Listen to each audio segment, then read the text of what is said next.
mind you can't control. Running wild, can't calm down. My head is in the clouds. Gotta keep this feeling, keep on breathing, even if we're slipping away. So I close my eyes and lose myself now. Do it like it's only today. We got a party for a lifetime. No, we ain't stopping for the sunrise. No, we don't care about the bad nights. Just for a second I can feel like this. Make me feel like this.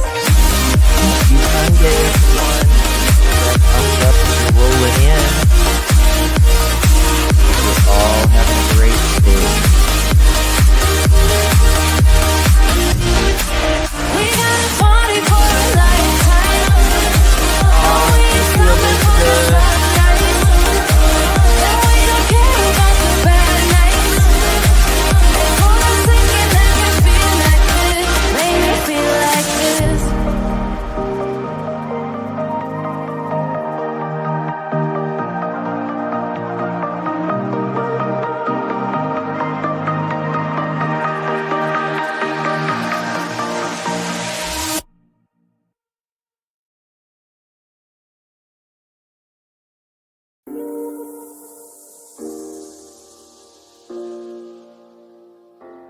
Thank you for 4 months, Jilly.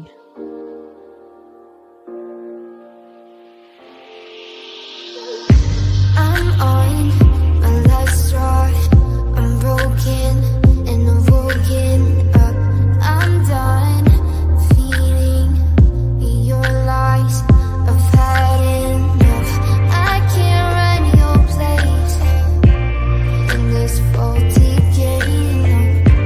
And all the words you speak mean nothing more to me. 'Cause I'd start over now.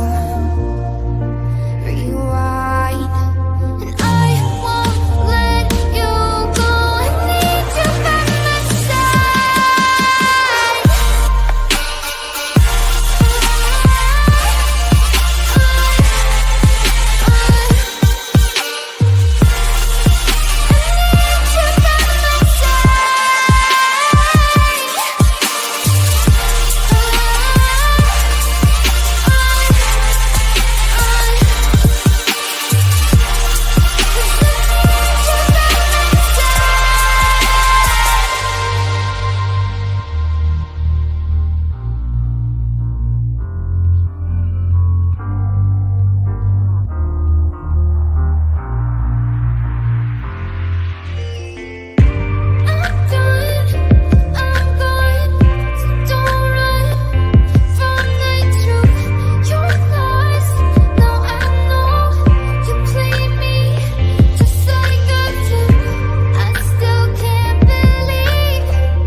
Mama of 4.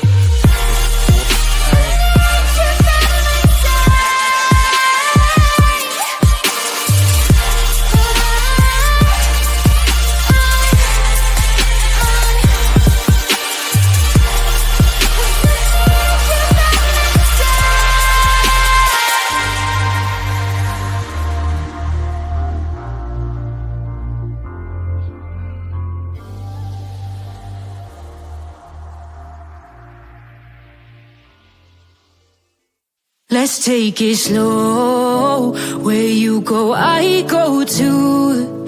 And if you hit the bottom, I'm going down with you. Let's take it slow. Who cares where we gotta be? You know you'll have a good time wherever you're with me. Let's take it slow.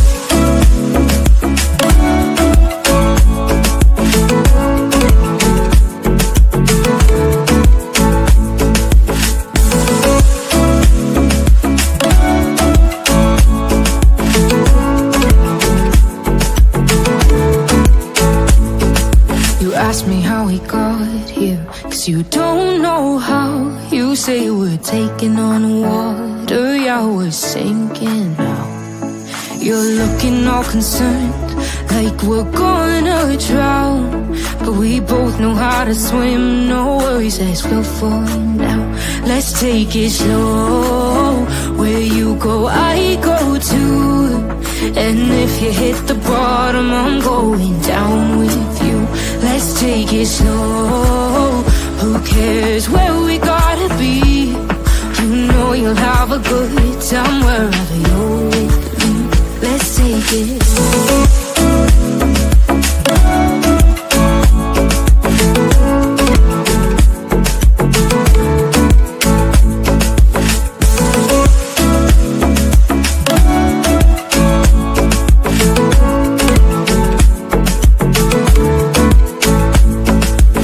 I know I'm not easy, I drag you out your mind, and there are days I hate you, but baby, you're still mine. And we have the best times, no matter what we do, and even when we don't, there's nobody I'd rather choose. Let's take it slow, where you go I go too, and if you hit the bottom I'm going down with you. Let's take it slow.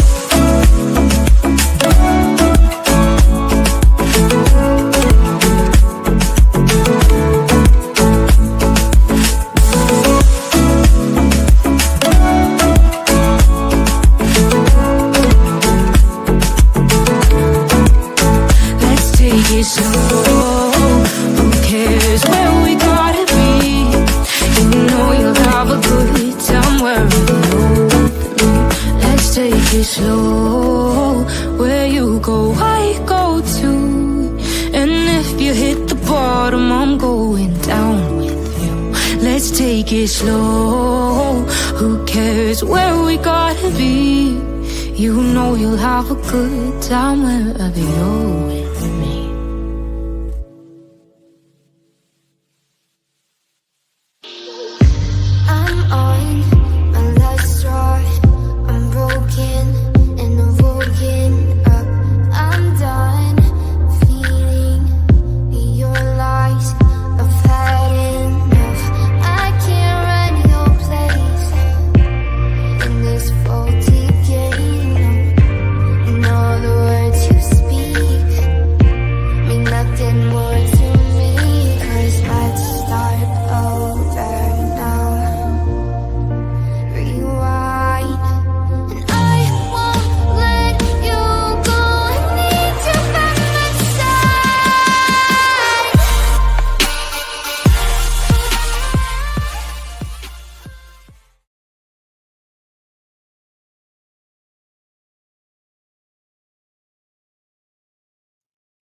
Well, hello everyone. Thank you so much for joining me.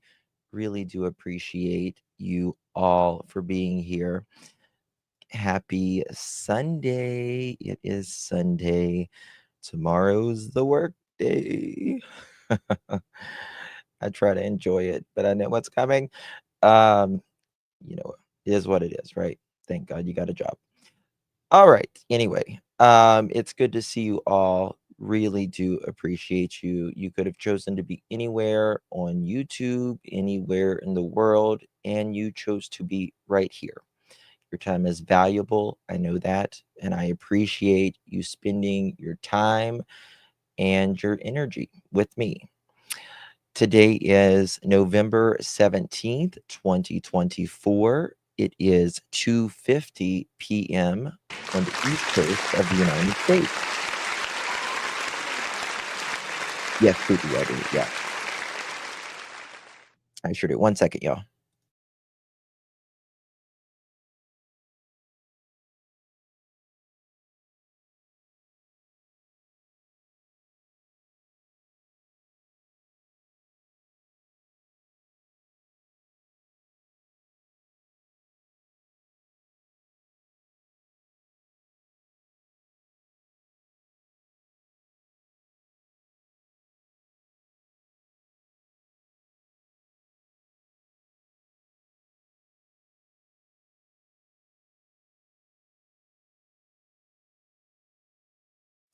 Okay, so sorry about that. Snacking on my Hershey milk chocolate. Yummy, yummy, yummy. It's good to see you all, truly. I need to thank Elizabeth. Elizabeth, thank you so much. I really do appreciate you keeping me going here. Thank you. Remy Pearl is adorable. I fell in love with her. I saw a pink thank you stuff one and had to get it. Oh, thank you so much, Elizabeth. Thank you so much, my dear. Really do appreciate you. Jilly, thank you so much for 4 continuous months. Really do appreciate your continued support. It means a lot to me, my friend. And Texas Mama Upstairs, 4 months, my favorite channel, monkey. Thank you all. Really do appreciate you. So we are talking about the Elijah Vu case in this live.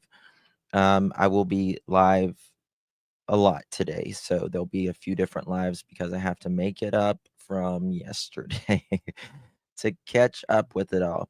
So in February of this year, 2024, 3-year-old Elijah Vu, he was reported missing from his home in Two Rivers, Wisconsin. There was an extensive search. His remains were not discovered until September 2024, which was last month. Approximately 3 miles from his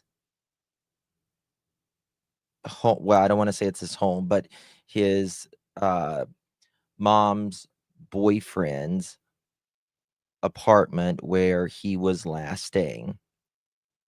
There was a big investigation at which led to charges of his mother, Katrina, and Jesse. Now,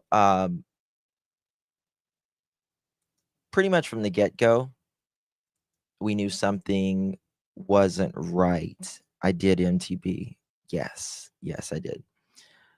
Good to see you, Cecilia. But pretty much from the get-go, something wasn't right. They found shoes outside of little Elijah's home, and there was a lot of questions. A lot of questions around this. He first went missing February 20th, 2024. He was reported by Jesse Vang, who was the mom's boyfriend. He claimed that he had wandered off while he had went to sleep. Both Jesse and Katrina were arrested shortly after the child was missing on neglect. That's right. They were arrested many months even before little Elijah had been found. There was photos of Elijah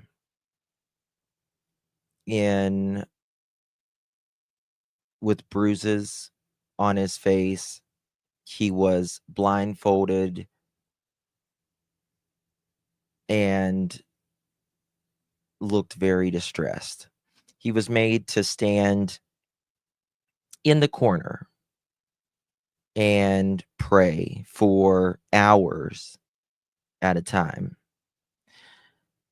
One of the last pictures of Elijah, other than the photo that Katrina took and subsequently deleted from her phone, was a photo with Jesse going into a car repair shop when they was installing his what I call a blow and go, which is, a breathalyzer for your car to start. What was that question?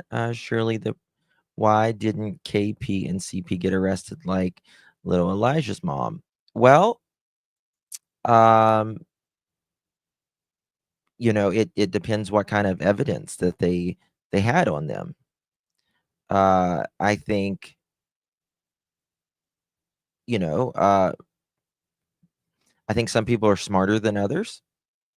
I think some people cover themselves better than others, and then there's some people that aren't guilty, and then there's some people that are. So, but Katrina lived 3.5 hours away, I believe it was, close to 3.5 hours away. But yet she would go to Jesse's house for a lot of a lot. She'd went there on Valentine's Day and several other times. She allowed her son to be with Jesse because he needed to, quote, be a man. Be a man. A 3-year-old doesn't need to be anything but a 3-year-old. Let's get that clear real quick. That's what a 3-year-old needs to be. You're not a man at 3. You're not a woman at 3. You are a toddler at 3.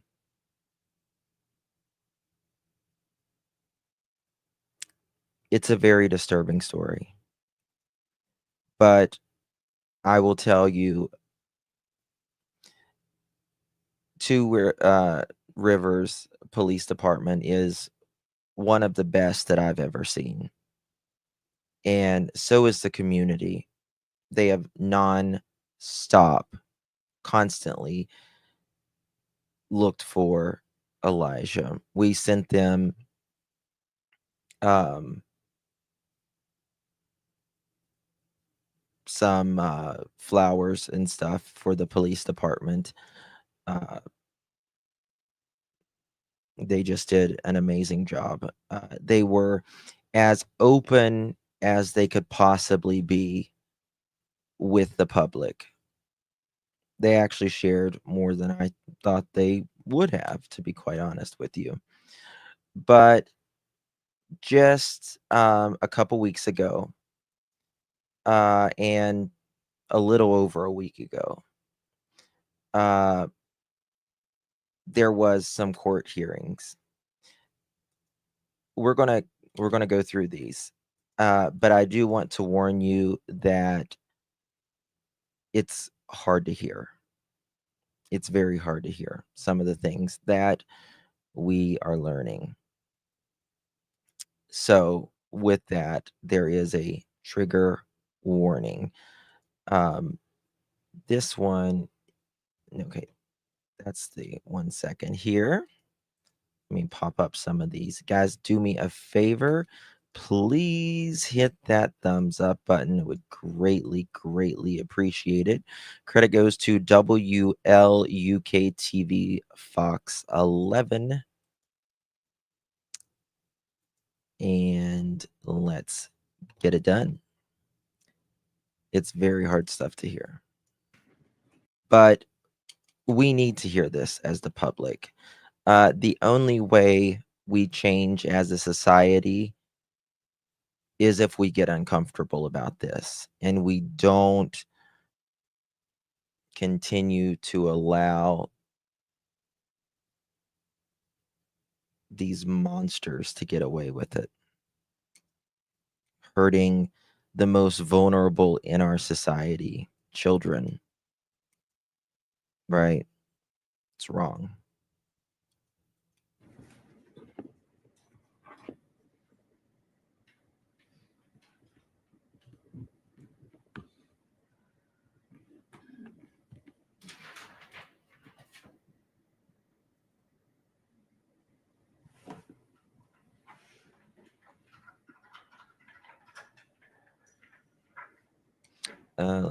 Let me fast forward this just a little.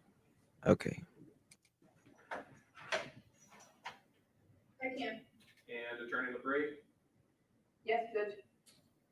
And Madam Clerk? Yes, Judge. For 24 CF693. Trina's gained some weight. Appearances. Please appears by Jacqueline Woodward. Katrina Bauer appears via video in custody with Attorney Amber Gratz. Good morning. That are in the criminal complaint. Okay. You can't really hear this.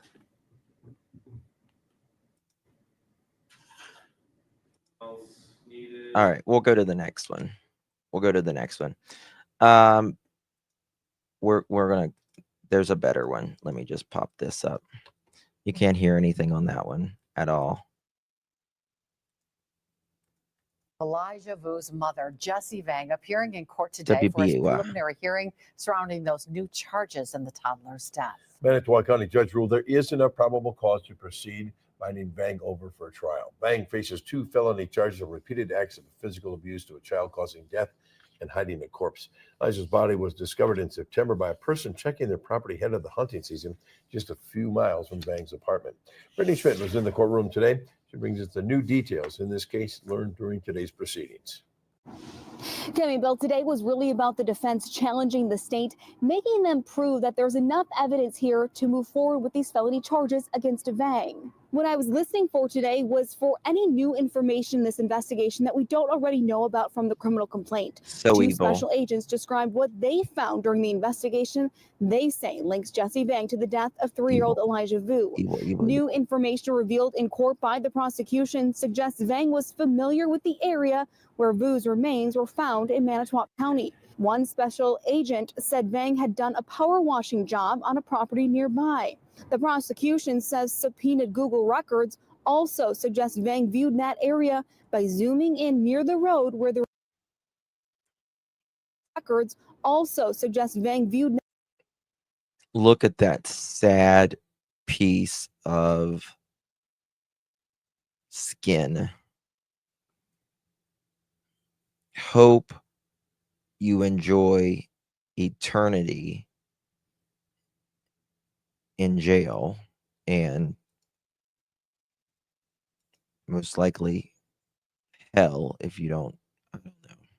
I get so mad, guys. So mad. Is it your birthday, Janet? Is today your...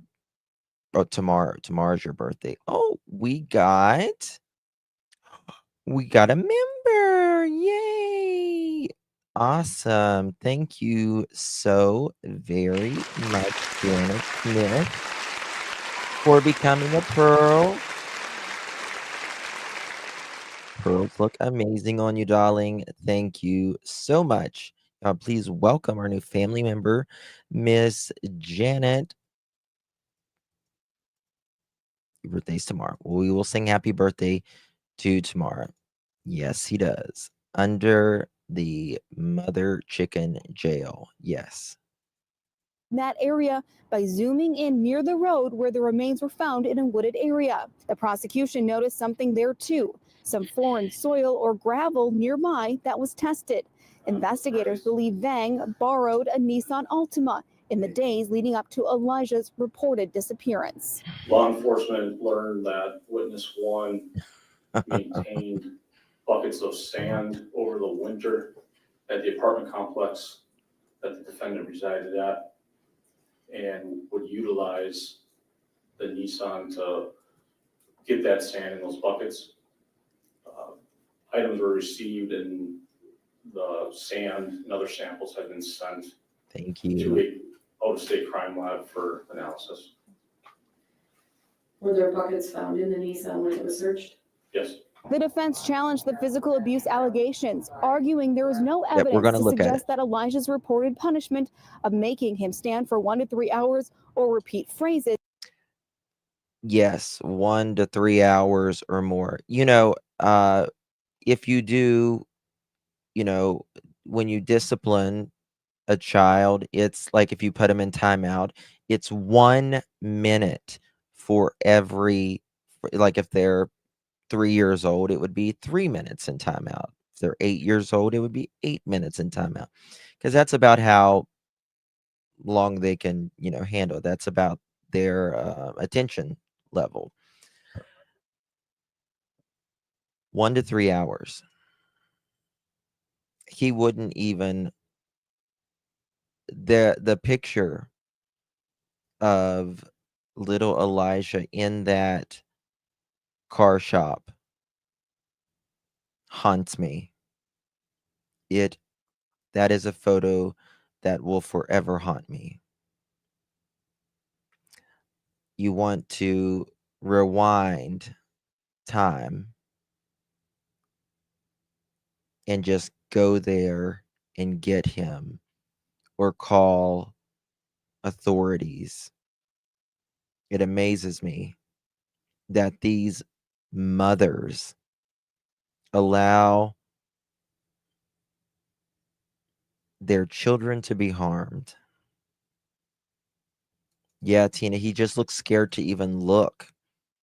And Jesse, why is your name not green? That's weird. Go out and come back in, Janet. That's very weird. YouTube's really, it's working. I'm telling you. My chat keeps freezing and all that.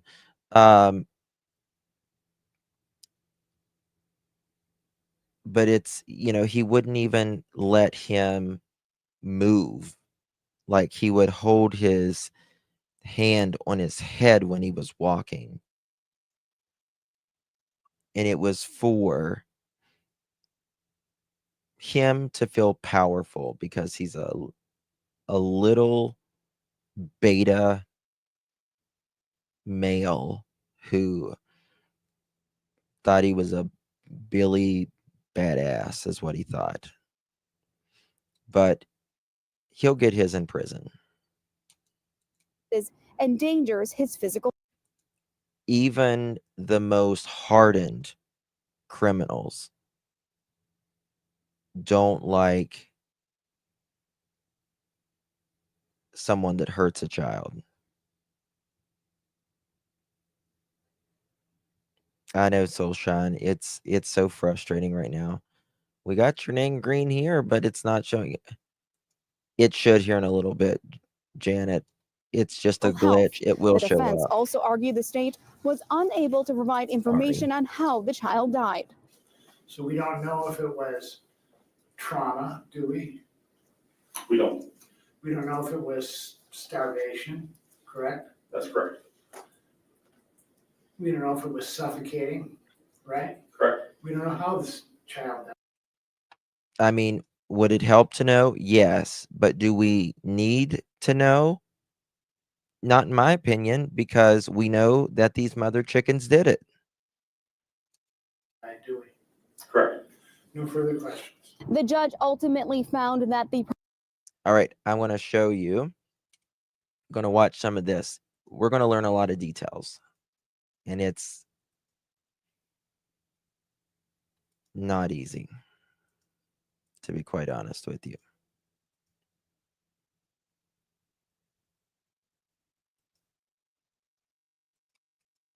The Division of Criminal Investigations, were you activated regarding a missing child in Two Rivers, Wisconsin? Yes, we were. Did you respond to that area? I did. And specifically, what apartment was that child missing from? The address was 3918 Chitchat Road, apartment 102, Two Rivers, Wisconsin, in Manitowoc County. And the child that was missing, approximately how old was that child? 3 years old. You responded as part of DCI, but did other law enforcement agencies respond as well? Yes. And some of those agencies included the Two Rivers Police Department, Manitowoc County Sheriff's Department, and other local agencies, correct? That's correct. As part of this investigation, was there an investigative team eventually formed with yourself and other officers? Yes. And are you considered one of the lead officers in this case? Yes, I am. As a result of that, have you reviewed reports from the Two Rivers Police Department, Sheriff's Office, as well as DCI? I have. Not all the reports, but a fair number of them, correct? That's correct. as well as some of the evidence involved in this case, correct? That's correct. And in fact, were some of the, strike that. Did you also review a criminal complaint? Yes, And in fact, the criminal complaint that involves a Jesse Vang. yes, And the person you know as Jesse Vang, is he present in court today? yes, he is. Could you describe where he's seated and what he's wearing? He's seated at the defendant's table, wearing an orange jumpsuit. Let the record reflect identification of the defendant. Any objection, Attorney Johnson? No, Your Honor. All right, the record will reflect the identification of Mr. Vang for the purposes of this preliminary hearing. Your Honor, may I approach? Yes.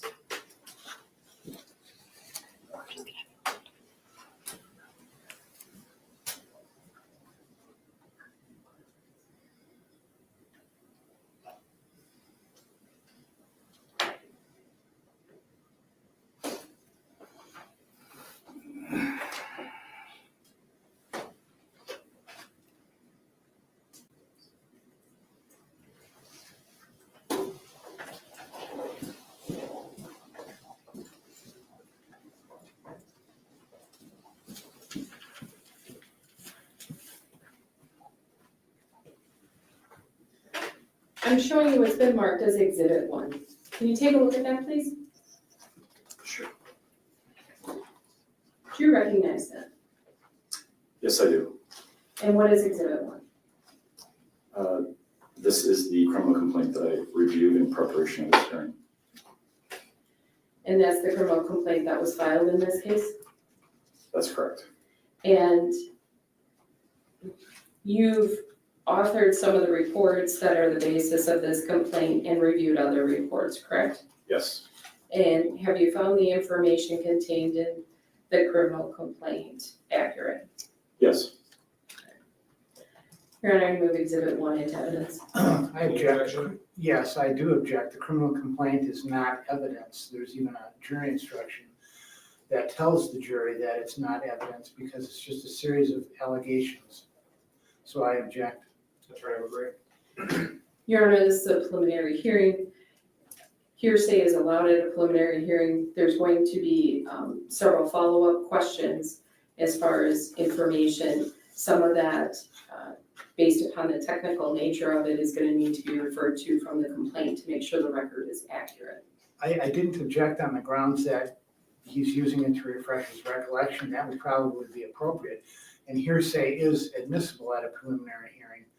But there are so many levels of hearsay involved in a criminal complaint. First of all, the officer who may have interviewed somebody at the scene, then he filed a report. Then this witness on the stand reviewed the report, transferred that information to a district attorney, who then put it into a criminal complaint. There's no way the court can evaluate the reliability of that evidence. So I object. It's not evidence. This is a preliminary hearing. For the purposes of that, the court will will receive the criminal complaint over the objection. Go ahead, Attorney McGree. Thank you.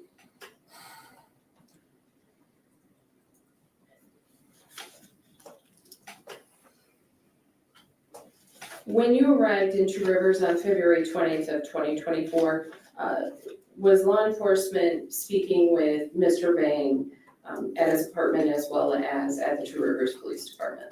yes, they were. Did they also speak with a Katrina Bauer? Yes, And as part of your work throughout this case, did you review some of those interviews?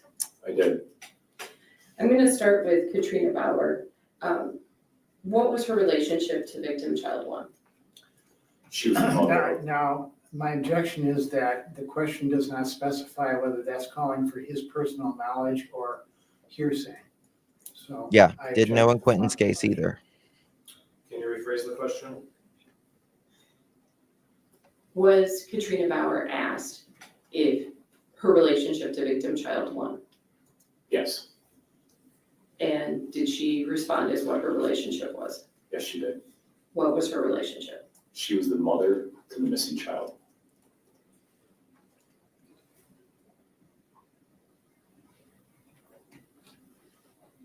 did she provide information about why the child was in Two Rivers? I have the same objection. The form of the question does not lay a foundation as to whether this witness is interviewing Ms. Bauer or if she's being interviewed by somebody else who then filed a report reviewed by this witness. I mean, I believe there needs to at least be that foundation. Attorney LaBrie? I can rephrase. Did you review reports regarding her interview or watch recordings of her interview? Yes, Okay. Was it reviewed reports or watch the recording? And we Or need both? I reviewed reports. Okay. And that was part of your duties as being one of the lead investigators on this? Correct. Okay. And do you recall who the specific officers were who spoke with Katrina Bauer? Initially, it was Lieutenant Jacob Glazer from the Two Rivers Police Department. This most likely happened the night that Jesse got really drunk. Really drunk. Now, remember, Jesse, he himself has a special needs child. The special needs child is older, but I can't imagine what that child went through when he was younger. He or she was younger. Thank you, sweet Heidi. Thank you for 3 months. Thank you for doing you and keeping it real. Love you too, my friend. Thank you so much, sweet Heidi. His child's 15, Mohawk. Okay. Can you imagine? And Manitowoc County Sheriff's Office Detective Mike Herman.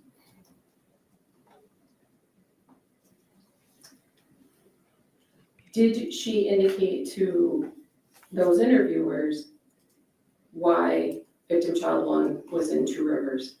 Yes. And what did she say?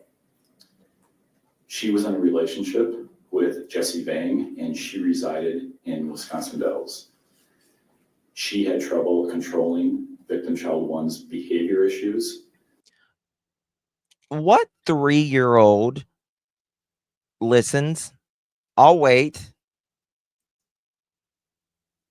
You can't control a 3-year-old? Katrina? You can't control a 3-year-old? By all the pictures and stuff you posted, he looked good. He loved harmonicas, which, I mean, come on. She couldn't control a 3-year-old? You had just gotten them back.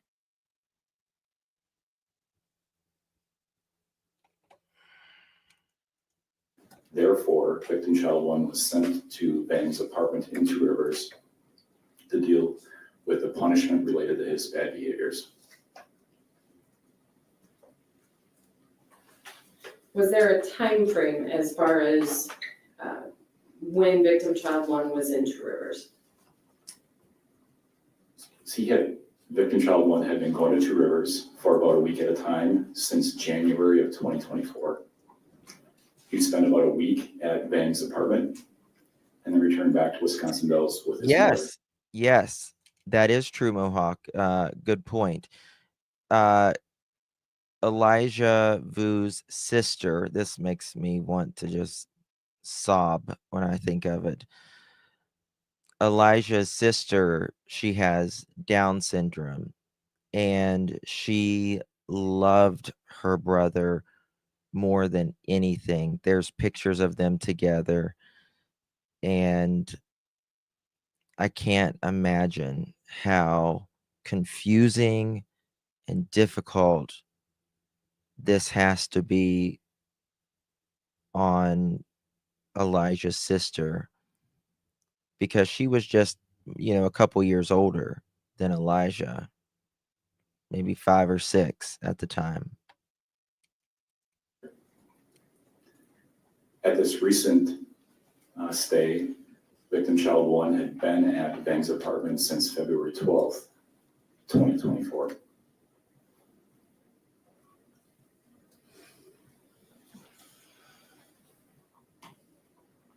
Did law enforcement conduct follow-up to determine whether victim child one had been exchanged or with Jesse Vang during that February 12th time period? Yes, we did. And did you review some video or other evidence that was able to confirm whether victim child one was transferred to Mr. Vang? Yes. And what kind of evidence did you review? We watched some video from a Quick Trip in Fond du Lac where Katrina Bauer had turned over child victim one to Jesse Vang on February 12th, 2024. February 12th to what, February 20th? He might have even went missing a day or two before that. Just 7-8 days after he got there. Not only had he been tortured, but he had also been unalived. The morning Jesse took his son or his child, his 15-year-old child, out to the bus, he said he locked the door and he went back inside, and Elijah was up, and he made him come in the bedroom, and he laid down, and he was going to change him, but he was just too exhausted.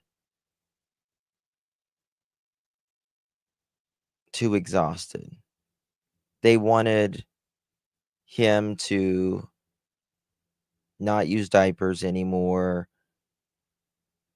None of that. He's 3.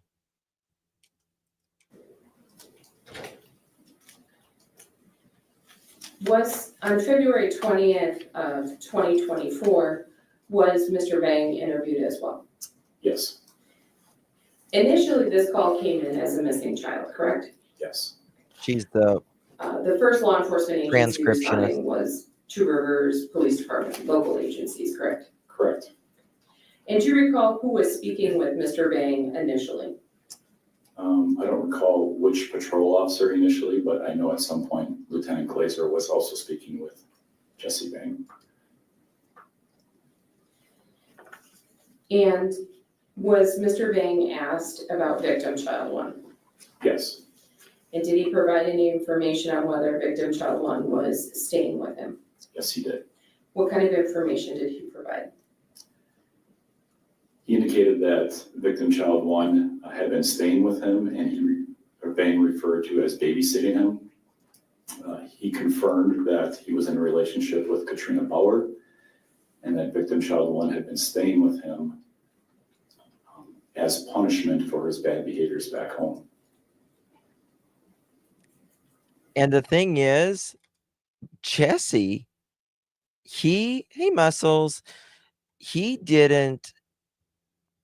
just he actually told the truth on he would make him stand in the corner for 3 hours and stuff. I wonder if he thinks that is normal. Yes, Thomas. I wonder. Now, they lied about unaliving him, but about the discipline and stuff, Jesse would just speak it out. He would just tell the police officers about it. And it was insane and outlandish, but he told the truth on that. I was like, wow. Punishments with his behaviors with Ms. Bauer? Correct. Did he indicate specifically what kind of punishments were used? Yes. And what kind of punishments were used? So throughout the course of the contacts with the police officers, he had initially indicated that he was using timeouts with victim child one and then withholding things from him, such as milk, food, ice cream. That then later transitioned into that learning that victim child one was afraid of cold water and that Vang would threaten the use of cold water on victim child one for punishment. Yep. He would. Elijah didn't like cold water, and he would put cold water all over him. Jesse would be eating ice cream or food or whatever. Elijah couldn't get any. Couldn't get any. There was no toys there at all. He wasn't allowed to play with any toys. What the hell? It's a 3-year-old. He's not a slave. In addition to that, Vang also indicated that he used standing and praying as a primary form of punishment with victim child one. He further described that standing and praying would primarily be victim child one standing me a lot in of the that, corner Tina. of Vang's bedroom, facing the corner by himself with his hands folded in front of him, palms facing together, and praying for extended periods of No, time, just as one. well as standing for extended periods of time. Not just one. Just one. Additionally, he indicated that during this last stay, since February 12th, Mm-hmm. at the time. Yeah, Heidi, Yaya here. She's in Wisconsin, and she's very familiar with this case, and she taught me a lot about. I didn't know anything about the Hmong culture, and they can be extremely strict, downright abusive, in my opinion, in a lot of ways. Until February 20th, 2024, victim child one was not allowed to Julie, have it's not access your or play computer, with it's any YouTube. toys. In addition, Vang also indicated that he did not allow victim child one to have any contact with his mother, with the thought that of depriving the child of things. I can't imagine being 3 years old and not knowing where my parent is. Your mom or your dad or your caretaker, the one that you love the most. Because me, I was like a mommy's boy, right? If I was 10 years old, I would have been sobbing. I can't imagine 3. Shame on you, Katrina. Shame on you. Things would make him more appreciative of those things later on. Yep. Just as guilty. I'm gonna go back to the standing and praying that you described. You indicated that some of that was for extended periods of time, correct? Yes. Did he give a time frame? At certain points during the conversation, he said that he would make him stand for an hour. Other times he mentioned that he would stand for 2 to 3 hours at a time.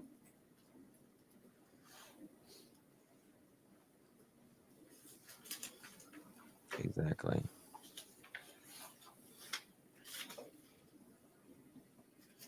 You're good.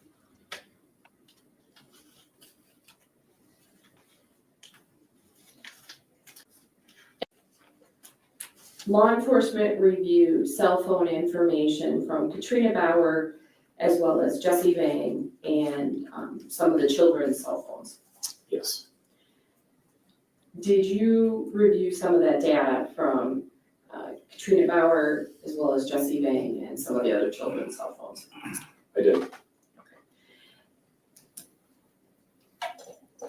When Katrina Bauer and Jesse Vang were interviewed, did law enforcement try and determine a timeline as far as when Katrina was in Two Rivers and when she was in the Wisconsin Dells?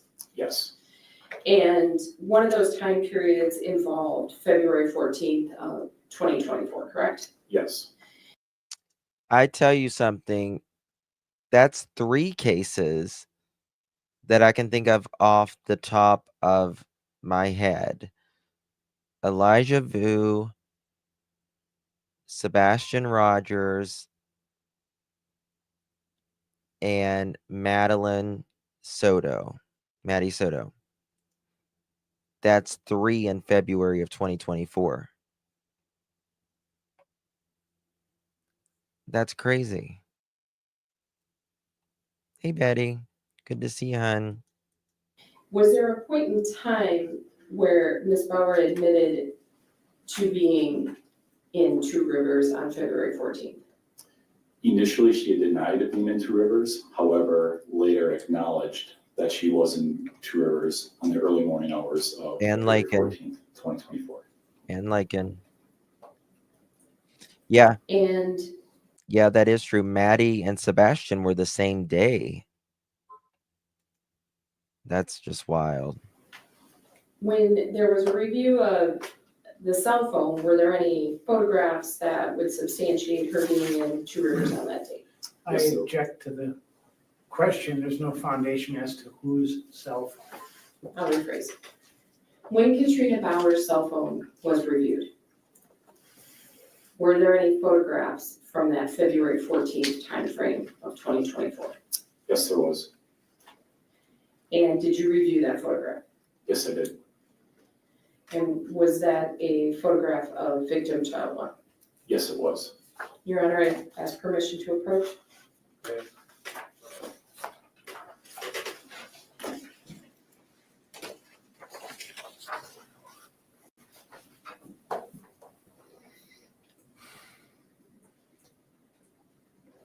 Oh, wow.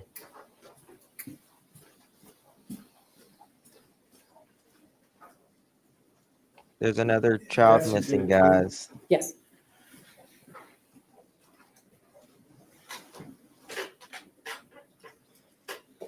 Showing you what's been marked as Exhibit 2. Do you recognize that? I do. Another child And missing. what is Exhibit 2? Exhibit 2 is a copy of a deleted photo that was found in Katrina Bauer's cell phone. The video shows victim child 1 that appears to be laying on the Here it couch is. of the futon. Listen. He's not wearing a t-shirt.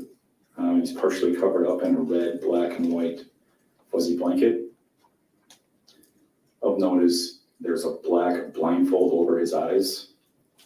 And also of note is there appears to be marks or bruises along the side of his neck and near the elbow of his arm. And does that fairly and accurately the Exhibit 2 that you have in front of you is a copy, obviously. Does that fairly and accurately represent that photograph? Yes. And move Exhibit 2 into evidence. There's no foundation as to when the photograph was taken, and without that, it's not relevant. Yes. Mom took a picture of her son on a futon without his shirt, bruises everywhere, blindfolded, all of that. There's another child missing. This is just coming in.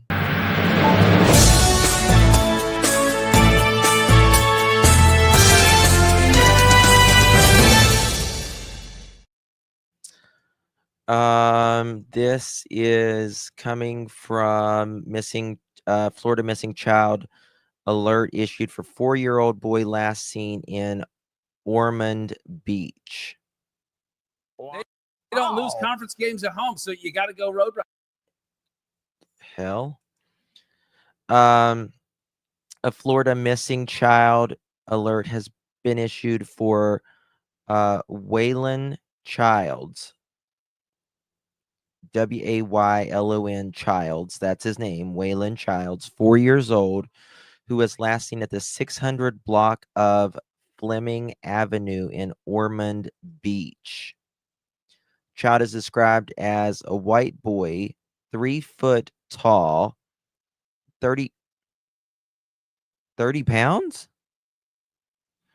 and has brown hair and brown eyes. The Florida Department of Law Enforcement Tallahassee says he was last seen wearing a maroon shirt, maroon sweatpants, and gray shoes. Officials say to, quote, check water, end quote.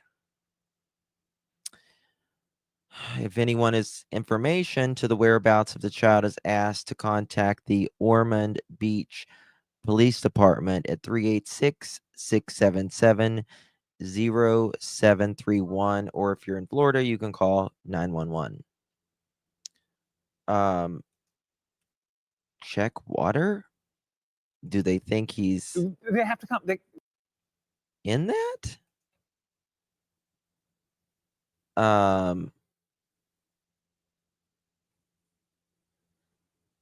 30 pounds, that's pretty low, isn't it?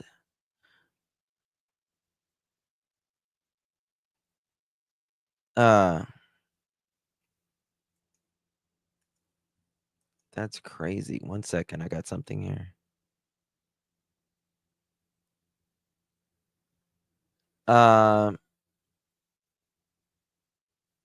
Also, this is coming in another case. 1 second. Let me pop this open.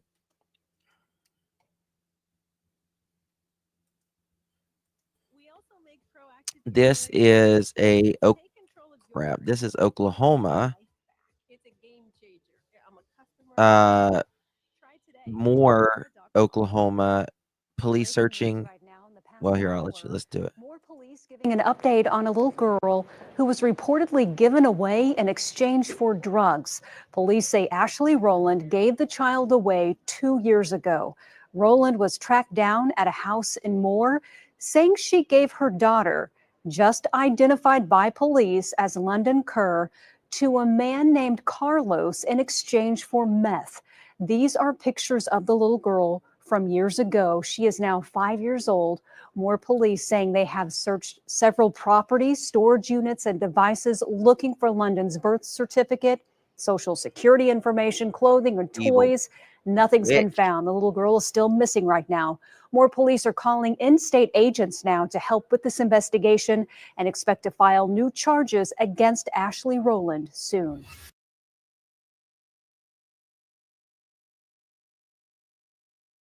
What the hell is that on her mouth right there? That bump. The gonorrhea hyphosyphilitis. These poor kids.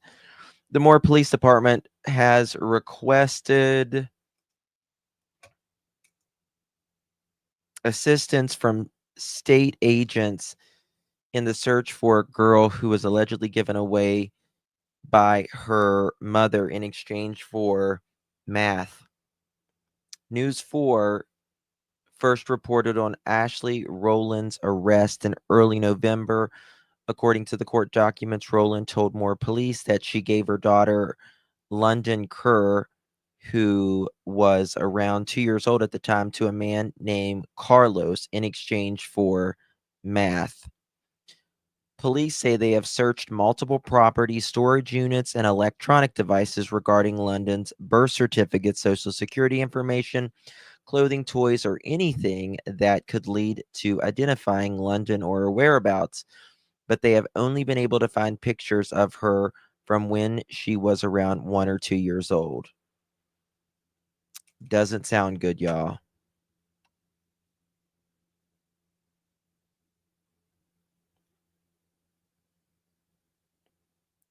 He called it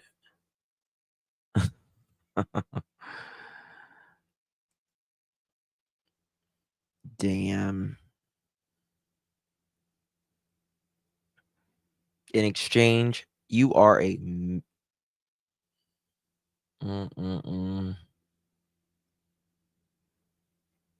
I don't think this baby's been around for a while. I don't think it is rampant, Ash. It really is. They can only find pictures of her from when she was like, what they say, 1 or 2 years old. That's really sad.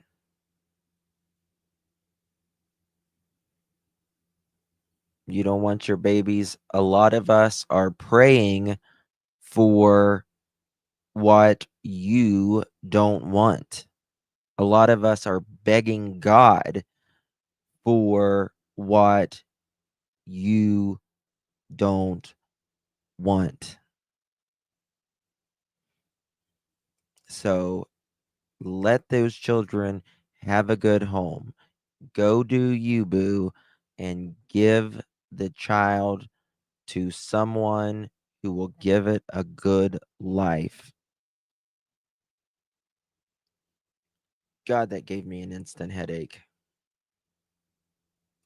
There's not a lot on this case right now.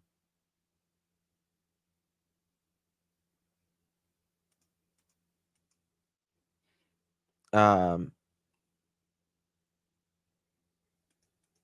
second.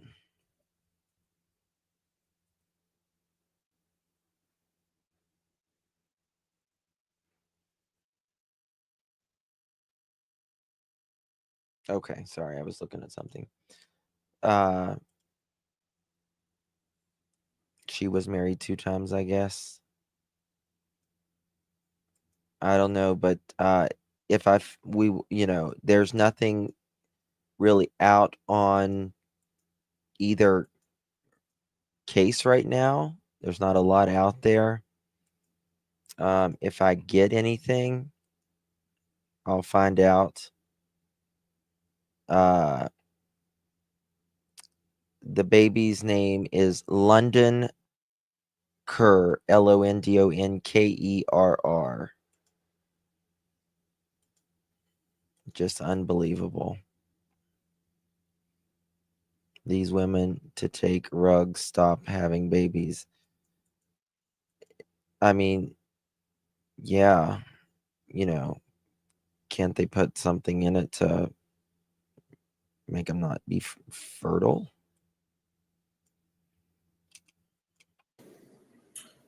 Attorney LaBrie? I Crazy. believe he testified that there was a photograph located from February 14th, but I can ask a follow-up. ERR. When the Katrina Bauer cell phone was reviewed, did it indicate, during that review, are you able to see a date or any time marking of when He's in that jail. photograph would have been taken?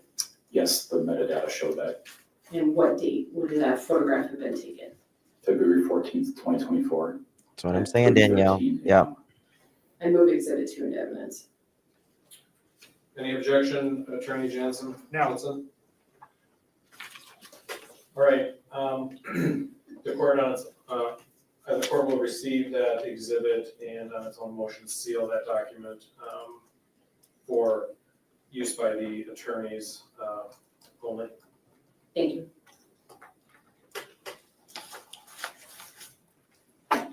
Special Agent Volan, as part of What was Katrina thinking when she saw her child there blindfolded laying on a futon with bruises on him?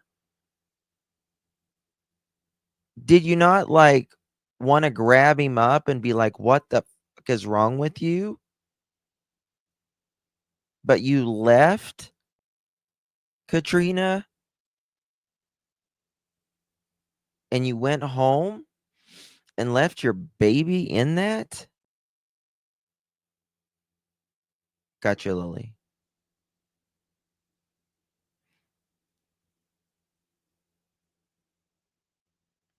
She was there for a fix.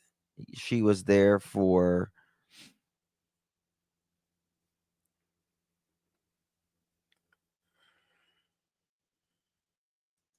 unbelievable. your work on this case, you indicated you reviewed some cell phone information. Were Katrina Bauer and Jesse Vang communicating in other means besides talking on the phone? They're also text messaging on their phones and also using Facebook Messenger. Did you review, or strike that, were the Facebook messages between Katrina Bauer and Jesse Vang obtained by law enforcement? Yes. Was one of your tasks in this case to review Facebook messaging between Katrina Bauer and Jesse Vang? Yes, it was. And I'm looking in the time period between January 1st of 2024 through that February 20th, 2024 timeframe, okay? Roughly, approximately, how many Facebook messages were going back and forth between Katrina Bauer and Jesse Vang? I'll just clarify the records that we requested started December 1st of 2023 through February 20th. And during that time frame, approximately 2.5 months, there's well over 15,000 Facebook text messages alone. 15,000 Facebook text messages in less than 3 months. 15,000. Just Facebook text messages. That's insanity. And her and Jesse have a history together, and it's not a good history together. Elijah's dad and Jesse, I don't know if they're blood related, but they they say cousins, and they've had, I don't know, Katrina pretended like she was kidnapped one time, or was saying she was kidnapped, and they was at a hotel, and it was a big ass mess. They were looking for her. And they've been together 3 months. And her child is dead after that. Elijah and his sister's dad, the one that's Jesse's cousin, he's in prison. Are they going to have a jury by December 16th in Megan Boswell case? Yep, I'll be covering Megan Boswell. Sure will. Yep. Yep. She faked her own kidnapping, found in Minnesota. Yep, it was from like California to Minnesota. And your job was to review some of those, correct? Correct. And some of them were messaging as far as typing out words. Other times there were pictures and videos, correct? Yes. And if there were pictures and videos in these messaging, when you did your review, did you look at those pictures and videos as well? I did. Okay. And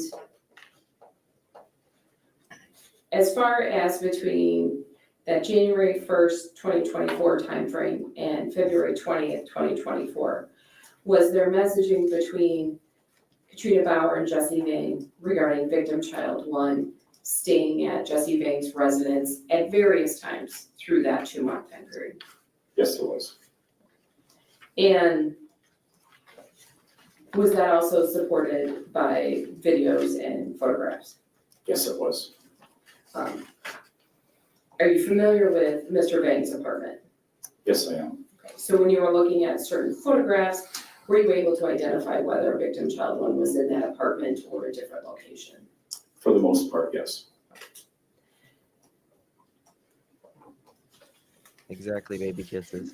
In your review of those messagings between January of 2024 and February of 2024, were there conversations about discipline involving victim child 1? Yes. Megan Boswell's never been. And we'll get into some specifics, but generally, what were some of the disciplines that were discussed between Mr. Vang and Ms. Bauer on these Facebook messages? Some of the forms of discipline, like I mentioned before, was standing for extended periods of time, standing and praying in the corner, making him repeat phrases such as good boy, sorry mom, over and over several times. There was also some mention of sleep deprivation.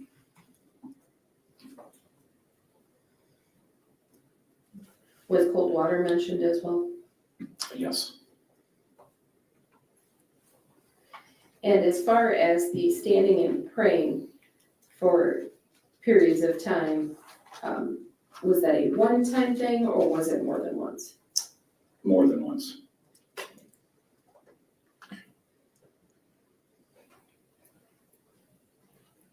Yep.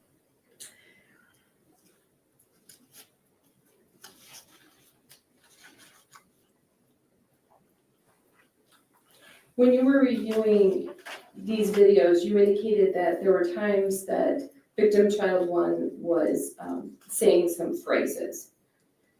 And what were those, what was the typical phrase that he would be asked to say to Katrina Bauer? Listen to this. Sometimes a lot of the phrases were prompted by Jesse Vang, so he would prompt victim child one what to say, such as, sorry, mommy,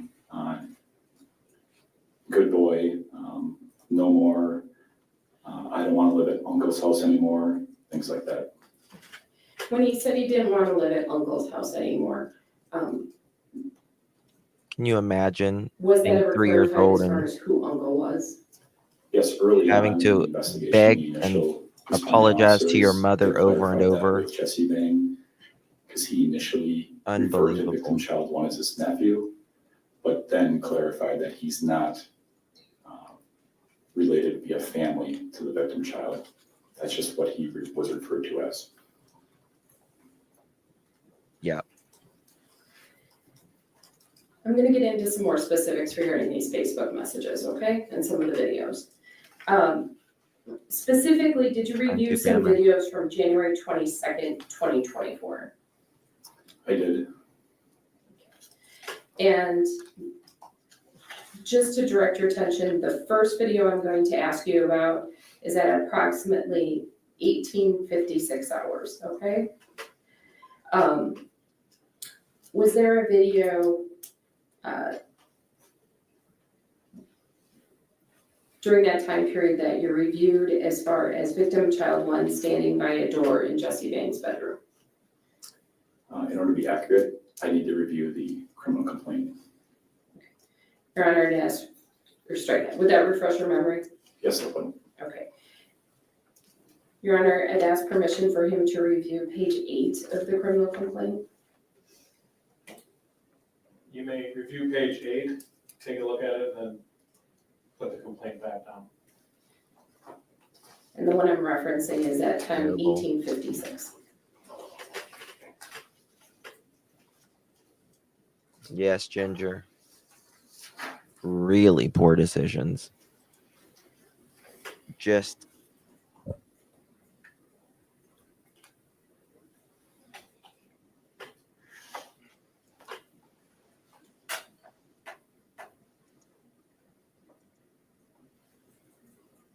yep. You burp good. And what did that video depict? Look at this. It was a 9-second video of showing Elijah standing by the door of the apartment. This is really hard for this investigator. And as it was believed to be Jesse Vang had approached him, victim child one seemed to cower and quickly sit down by the door and say, don't hit me. Did he make any references about being a good boy or anything along those lines? No. Okay. And shortly, or straight that, also on January 22nd, 2024, was at approximately He said, "Don't hit me." 22:11, was there some Powered down. conversation regarding a boot camp? Yes. And do you Learning a recall what lot of that stuff here. conversation was? I'd have to refer to the criminal complaint to refresh my memory.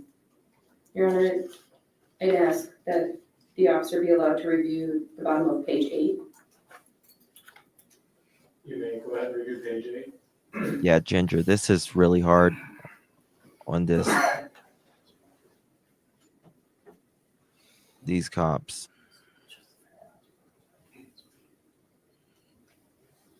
They did an excellent job. Yeah, 9-second video of him towering down, running to sit down and saying, "Don't hit me." I hope you Does have that to do the refresh my same, memory? Jesse and Yes. Katrina in And prison. what was the message around 2211? The message was sent by Jesse Vang, indicating that victim child one was in boot camp, and he hates the fact that victim child one is a faker and a crier. And he hates the fact that when Jesse walks into the room, victim child one says, "Out," and "Don't hurt me."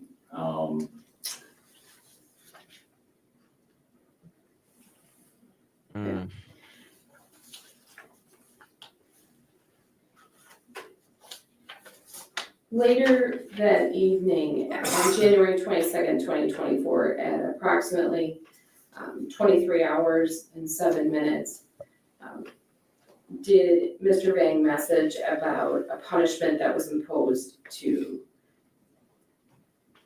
victim child one? Again, I'd have to refer to the criminal complaint to refresh my memory. Aaron already asked that the officer be allowed to review page 9. You can review page 9. Which one specifically are we referring to? January 22nd, 2024, at 23 hours, 7 minutes. They were arrested, months before Elijah was found.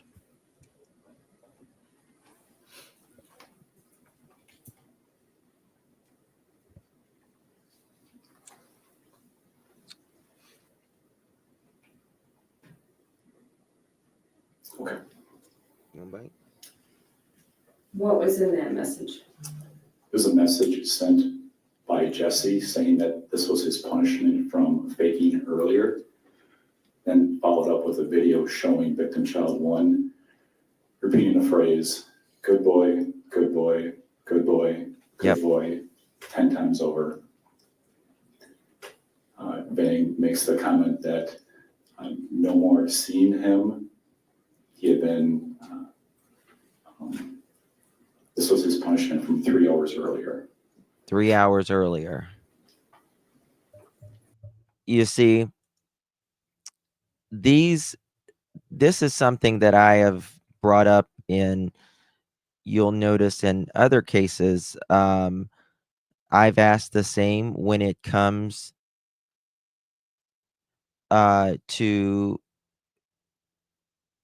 Sebastian Rogers' case, right? He was whipped, then he went to the school.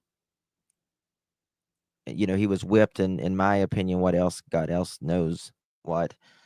But stepdad admits that he whips him. He went to the school, told the school whatever happened. It was bad enough for the school to notify authorities, and the CPS came to the house, and Mr. Foote still said, now mind you, Sebastian is there sitting at the table because he's mad because he's being punished. Why is someone still being punished a day or two after they've already been punished for forgetting a belt? Right? These people continually prolong the punishment, and that just becomes torture, if you ask me. It's not a punishment. There are several messages after that talking about this punishment, correct? Yes. And some videos that go along with that, correct? Yes. And we're talking shortly before midnight on January 22nd, going into the early morning hours of January 23rd of 2024, correct? Yes. Do these videos depict victim child one as far as his physical appearance and what he was physically doing, some of them. Yep. Yes. That's right, Mohawk. They wanted Seth to continue the punishment when Sebastian would go to his place. No way. Yeah, that's right. I hope,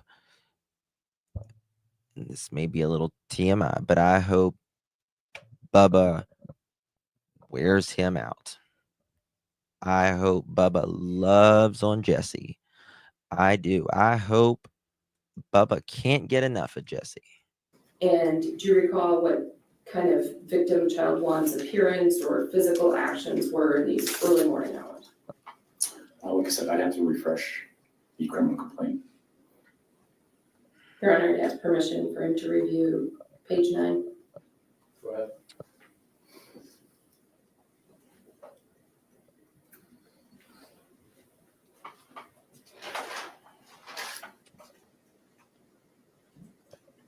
It's all right. Pull his hair.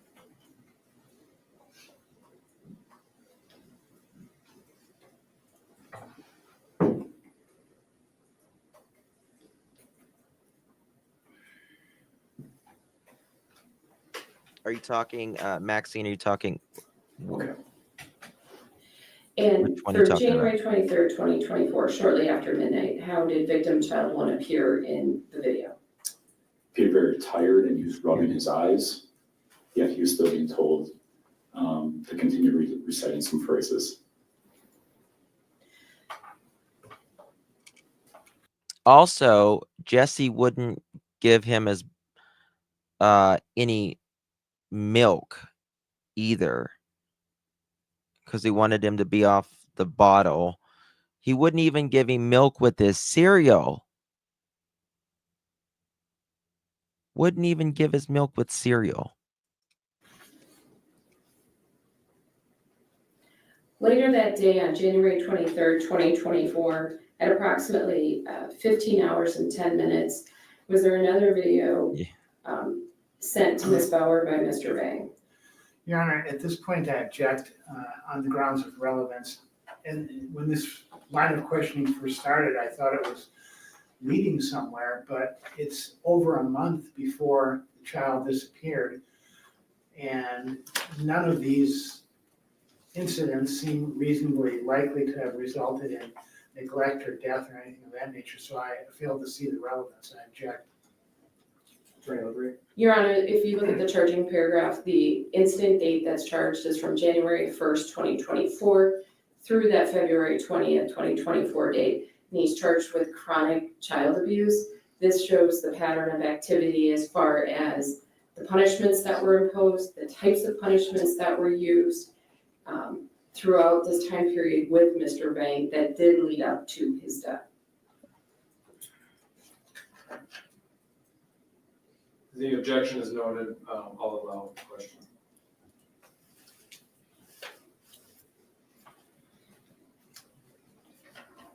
Specifically on that January 23rd, 2024 at 15:10, there was a video sent, correct? Yes. And do you recall a video with Mr. Vang's hand on victim child one's neck or shoulder area? Yes. And do you recall what Mr. Vang was telling victim child one to do or how that interaction occurred on the video? I don't recall specifically what Mr. Vang was saying. However, he was prompting Elijah to repeat some phrases. And at the same time, while Mr. Vang's hand That's all they got. was on a victim child one neck and shoulder area, and it appeared to be like he was squeezing it. You could tell that victim You're right, child one Grandma. appeared to be wincing as a result from it.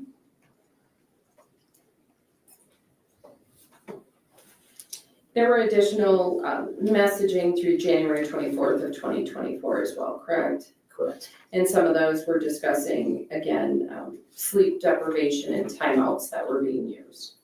Correct. Sleep When you deprivation. reviewed, Sleep deprivation for a 3-year-old. And you're wondering why he might not but he was still listening. That is what they do in prisoners of war.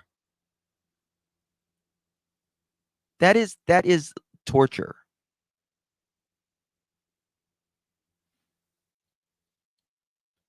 That is literally torture. That's what they do at Guantanamo Bay. Yeah, Julie, we just covered that just a minute ago. There's not much out on it though right now. These photographs and messaging, did you find any photographs or videos that were consistent with that praying position that Mr. Bang had described? Yes. Okay. And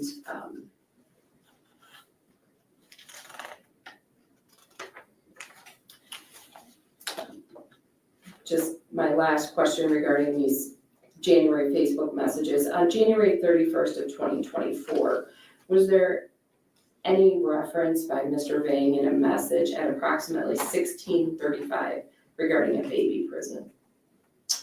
Yes. Okay. And do you recall approximately what he messaged about a baby prison? I believe he messaged, he's in baby prison, RN, suggesting right now.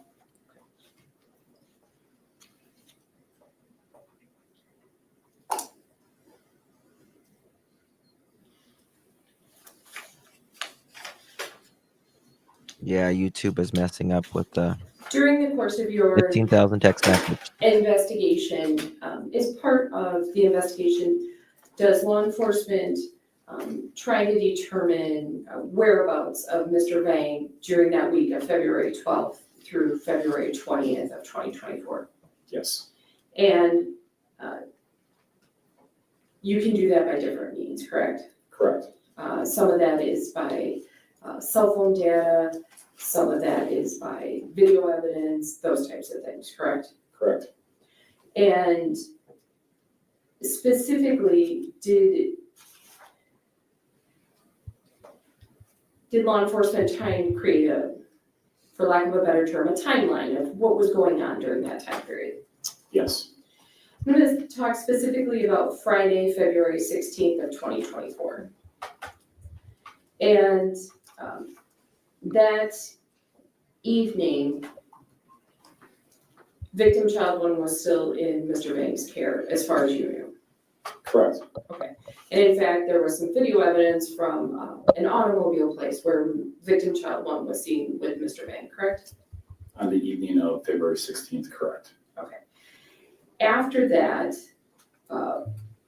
was law enforcement able to develop some information as far as Mr. Vang's whereabouts that evening of the 16th after he was at Ross Auto with victim child one? Yes.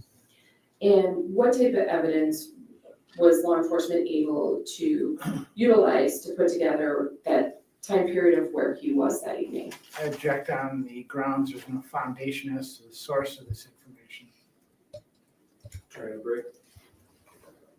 I'll rephrase the question, but that's what I'm asking for. What sources of evidence were they able to develop? You can answer the question. So we had accumulated text messages, cell tower information from phone companies, information from phone extractions, and video surveillance from multiple different places or businesses. On the evening of February 16th of 2024, did Katrina Bauer return back to the Two Rivers area? Yes, she did. And I'm going to talk as far as cell phone data information. Were you able to see where Mr. Vang's and Ms. Bauer's cell phones were traveling that evening? Yes. And was there a point in time when Mr. Vang left the Two Rivers area? Yes. And where did he travel to? Or where did the cell phone travel to? We believe both Katrina and Jesse's phone traveled together to the city of Manitowoc. It appears that Jesse Vang got dropped off at Saucy's Bar while Katrina Bauer continued to the Quick Trip. Yep. Did law enforcement follow up with Saucy's Bar to see if Jesse Vang had stopped at that establishment? Yes, And were they able to confirm whether he had stopped there? yes, Did Ms. Bauer, while Mr. Vang's cell phone was at Saucy's Bar, did she travel to another location? yes. She traveled to the Quick Trip in Manitowoc. Was law enforcement able to obtain surveillance video from that Quick Trip? Yes, And was Ms. Bauer on any of that surveillance video? yes, she was. Was victim child 1 seen on that surveillance video? Victim child 1 was not seen with Katrina Bauer. And in fact, some of that surveillance video was inside the Quick Trip as well as exterior, correct? That's correct. And did that exterior surveillance video show her car? Yes, it did. Or the car she was using, I'm sorry. The car was owned by Jesse Vang. It was a white Honda, and she was driving it at the time. And victim child 1 was not in the vehicle? Correct. And was, to the best of your knowledge, victim child 1 ever seen at Saucy's Bar? We had no information that victim child 1 was at Saucy's Bar. Did law enforcement try and determine if I don't think they have the death penalty. I think it's life. supervising, babysitting, or caring Well- for victim child 1? I don't know because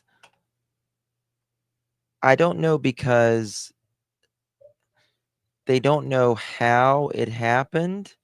So I don't know how long they're going to get. But they deserve, death, in my opinion. That evening of February 16th, 2024. We could not locate anybody that would have been caring for I didn't think so. victim child 1 except for Jesse Vang and Katrina Bauer. Nope, they don't.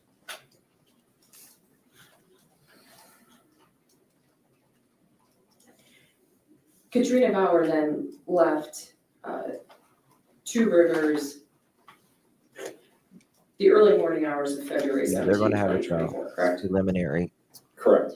We're Was learning a victim lot of child stuff 1 here. with her when she left, or was victim child 1 left in Two Rivers? It's believed that he was left in Two Rivers.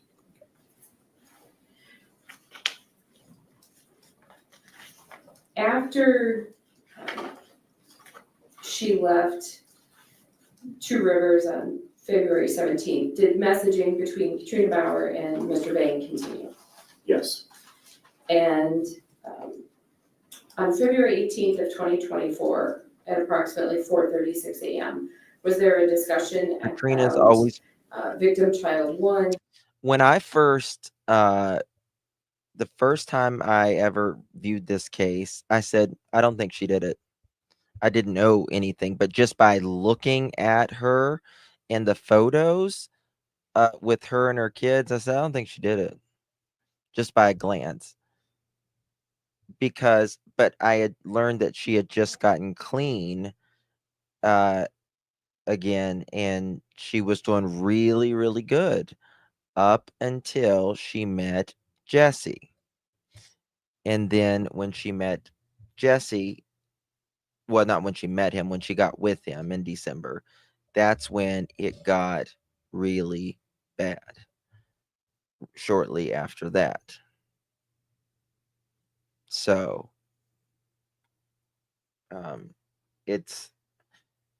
Katrina was, when she was clean, she was a good mom. Those kids were always dressed impeccable, clean, looked great. But afterwards, man, it's just missed something.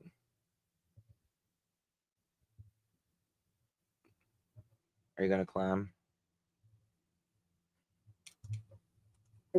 And Oh, his opinions or their goal as far as his relationship with Mr. Vang. yes, there was.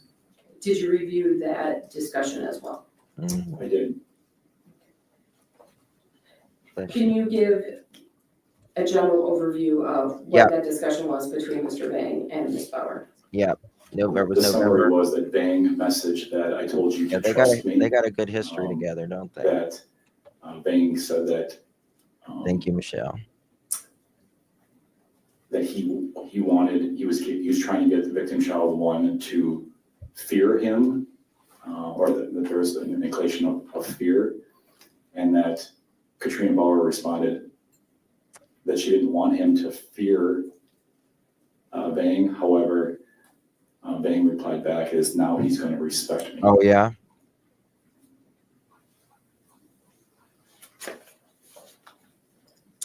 As part of this investigation, were some experts utilized to review evidence?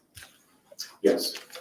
And was one of those experts that was utilized a Dr. Hillary Petska from Children's Hospital of Wisconsin? Yes. And are you aware of kind of what her specialty is? Yeah, she's a pediatrician at a children's hospital. And does she have a specialty within pediatrics that she also has? I believe it's child abuse and neglect. Did the investigative team provide her some information to review? Yes. What type of, not the whole list, but kind of a general idea, what type of information was provided to her for review? I believe we provided her prior medical records, social services reports, contents of the messages exchanged between Katrina Bauer and Jesse Vang, the pictures, the photographs associated with those messages, and records like that. Did she provide the investigative team a report and some conclusions? Yes, she did. And did you review what her conclusion was? I did. And do you recall what her conclusion was? I object on the grounds that there's not a foundation as to what information the Oh, quit expert reviewed. being nitpicky. And any expert opinion. You there has to be a know foundation that will he's be going to helpful the prison. Finder of fact, in this case, the court, and there's nothing that.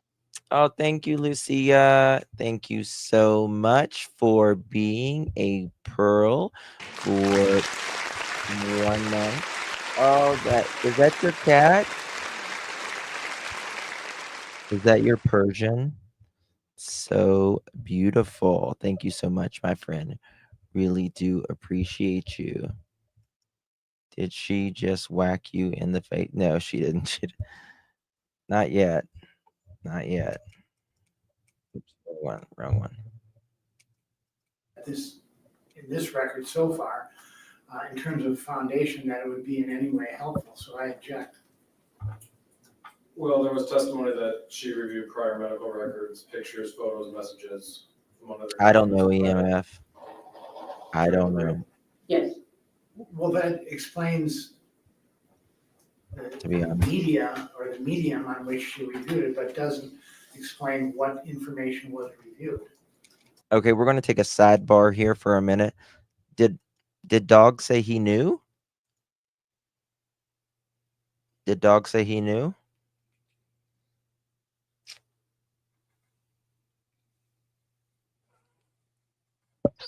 Stop.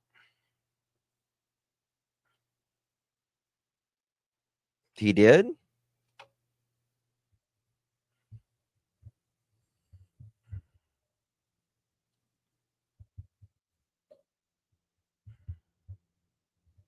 He implied. Oh. Well, implying, is, I mean, okay, I'll say this.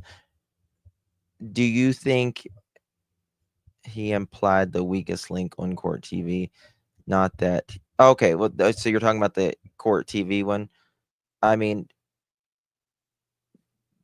do you believe you know who did it, just in your opinion? Yes, Mythical, she is.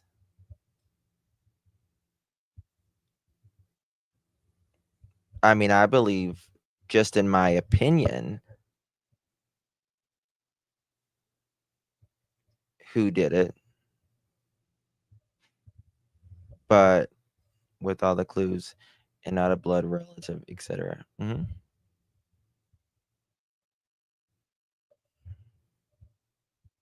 Right.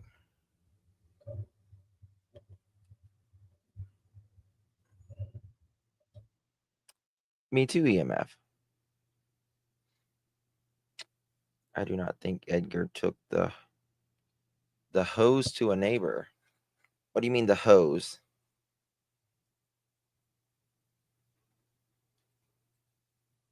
What kind of hose?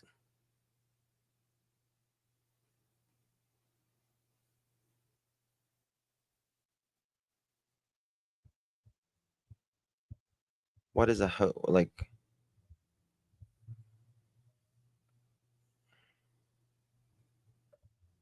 what did he say about the water hose? CP water hose down someone?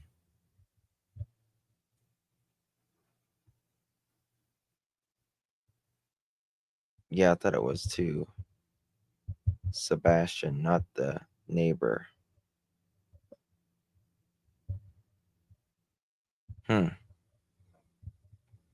Sprayed neighbor? Well, I know this. I know this, that one of the neighbors and him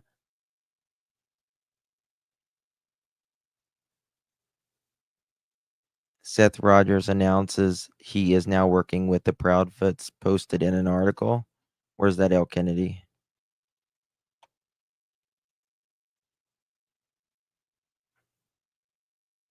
I know him and the neighbor have fought. Like, I don't know physically, but I know that they argue, rather. Maybe that's the word I should use. You want your back scratched?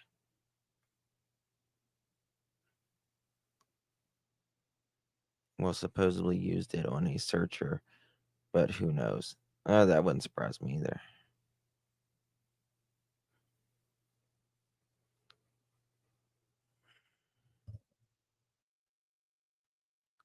Hey, Lolo. Yeah, him and the neighbor, one of the neighbors don't like each other at all.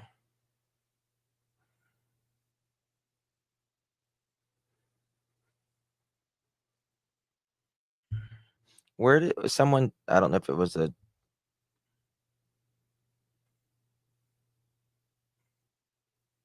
description in video. Oh, you're fine, Lolo. Be safe, honey. You can just listen. Don't For be the purposes of the preliminary hearing, I'll allow the question. Was she specifically asked to review the care or the punishments that were used? Yeah, me too, Julie. Yes, And did she reach any conclusions or provide any information to the investigative team regarding the punishments? she did provide a diagnosis, yes. Okay, and do you recall what Wormy. that diagnosis was? I do recall, in order to be accurate, I have to refer to the criminal complaint as what her diagnosis was. Your Honor, and ask permission for the officer to review page 16 of the criminal complaint. Yeah, exactly, Ginger. They don't.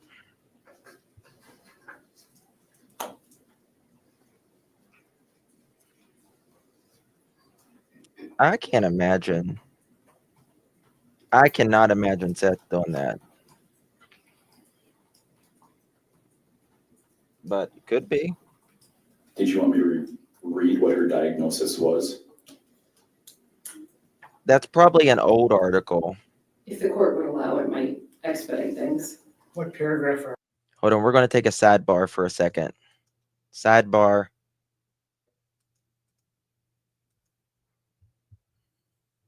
Look at that.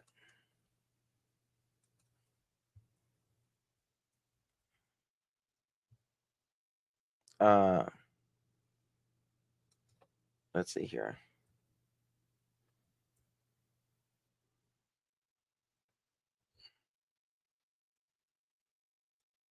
One second. Yeah, dog is in Tennessee right now.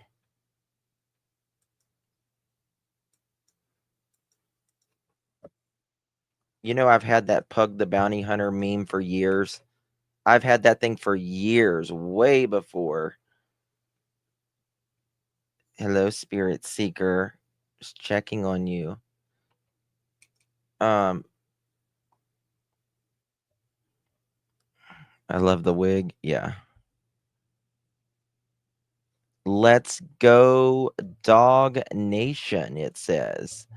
I looked you straight in the eyes, yet you didn't even recognize me, but we recognize you. Thank you, Biden, for the face mask.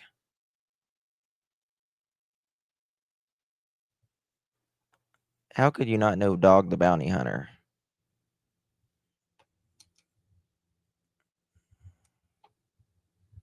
It's a pic of him. Let's go to X.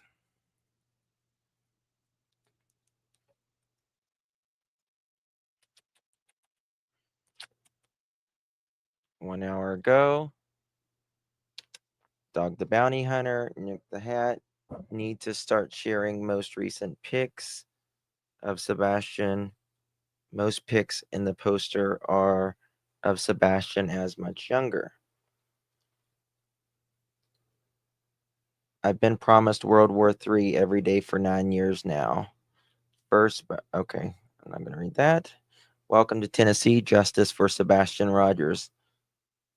It's got a skunk.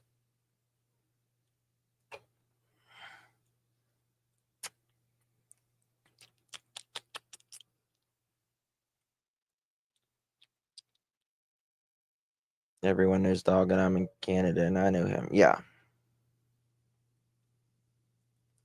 How are the PFITs going to work with Seth when they are? Hold on. Let me text someone to confirm something.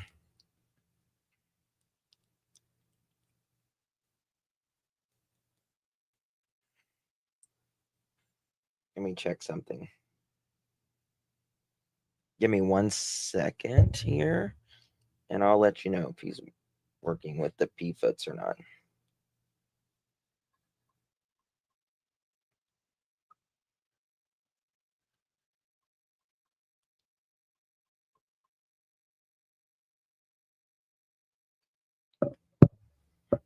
Let's see here.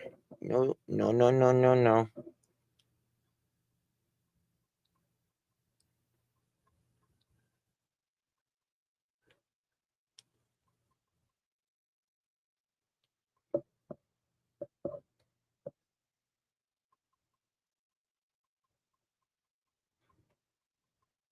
Let's see if they'll get back to me.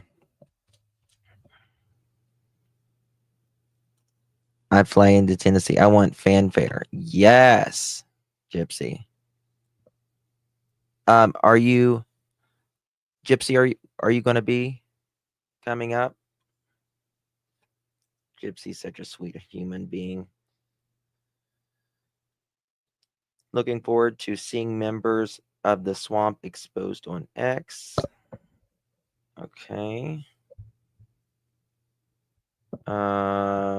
3 hours. Anyone who makes a purchase from Francie's store, screenshot their receipt.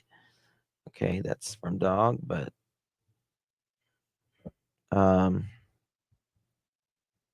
look here. He's got a video. Hold on 1 second.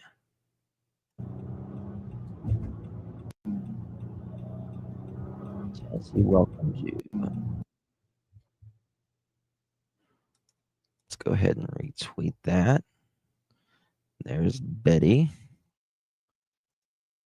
Let's see what else they got up here. That was 2 hours ago. 23 hours ago. Tennessee. You're the only 10 I see. This is the Dog Nation. Nice searches, but another group of investigators is still working. 1 second.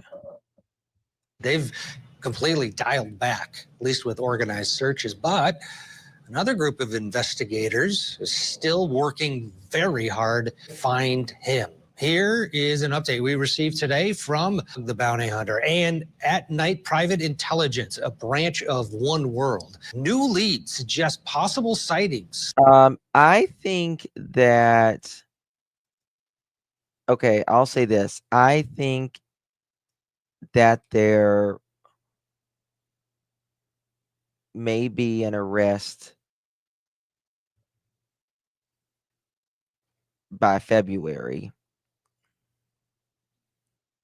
And if there's not, then that's going to be very disheartening. But I do believe that there will be an arrest by February.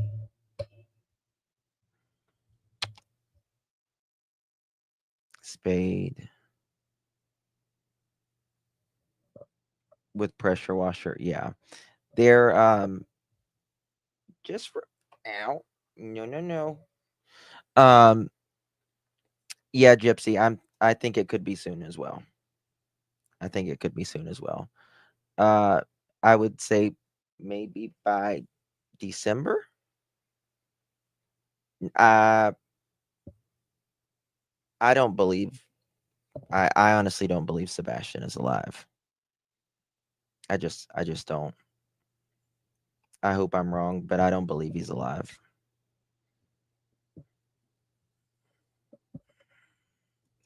There has not been any proof of life since the last proof of life that we have is with his mom.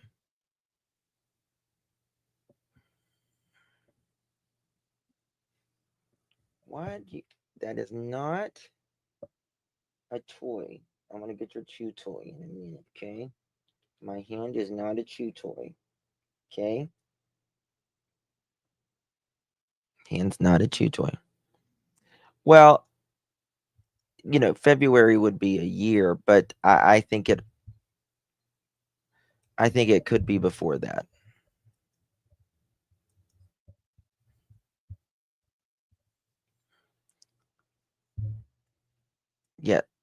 Yeah. I mean, I feel the same way because he had meds and has, yeah. I don't believe there has been any sign of life since after that.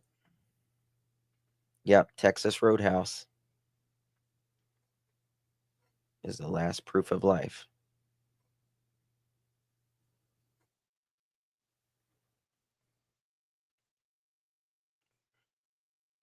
I think they thought that Seth working with them came from someone watching 424, perhaps not the recent one. Yeah. The title of 424 alludes to that. Yeah. Let me see if that person has messaged me back. Okay, nope, they haven't yet. They're probably sleeping.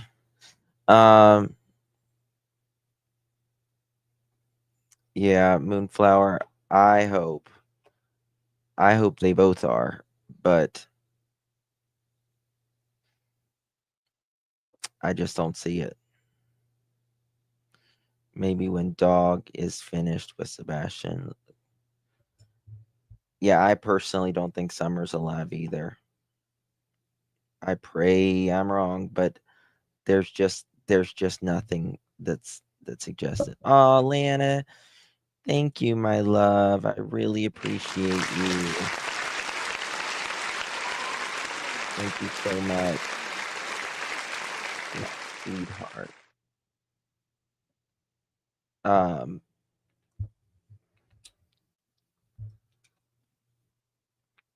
Stop. She's gonna get mad. It gives me the chills when she does that. I don't think anyone came up there and got her. I don't think Sebastian walked out of the house. I think the last time was both when they were on Web Sleuths that Seth thought they were working together. Gotcha, Gypsy. Thank you, my dear. It just makes, well, sometimes, things are strategic, EMF. Sometimes things are strategic. But I don't know, I just don't know what they know. So, Dog has he's got a really good track record. Right? He's got a really good track record.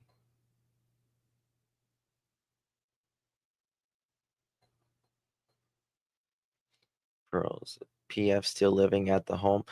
I don't know. Some people say that he's not, that they're not. I know they've been a lot of places from what I understand, from what people say, but they were going to, bike shows by the time Sebastian just went missing. Does VHB still have a court date on the 20th? Yes. Yep, she's going to court then. Yeah, Tina. I mean, I believe they have more in this case than they do in Summer Wells' case. Right. The neighbors they want Sebastian found, and they want their neighborhood back.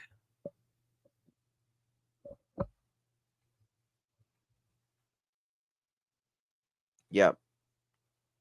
Yeah. He's definitely there for a reason. If he's there and he says he is,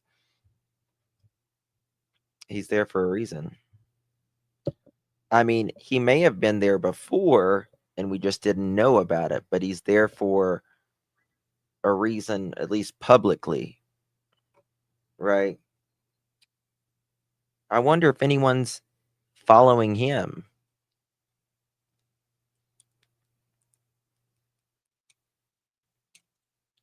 Let's watch that. Hold on. I'm going to have to make a new cover for this live because I've been everywhere. Give me 1 second. Do you think he will be there with Bullhorn Betty in court? I don't know. I really don't know. I gotta file her nails. They're really sharp. You are really sharp. Oops, wrong one. Give me 1 second.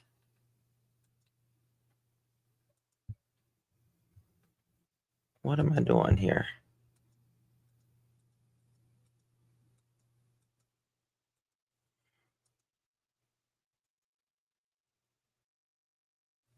Oh, that scare ya?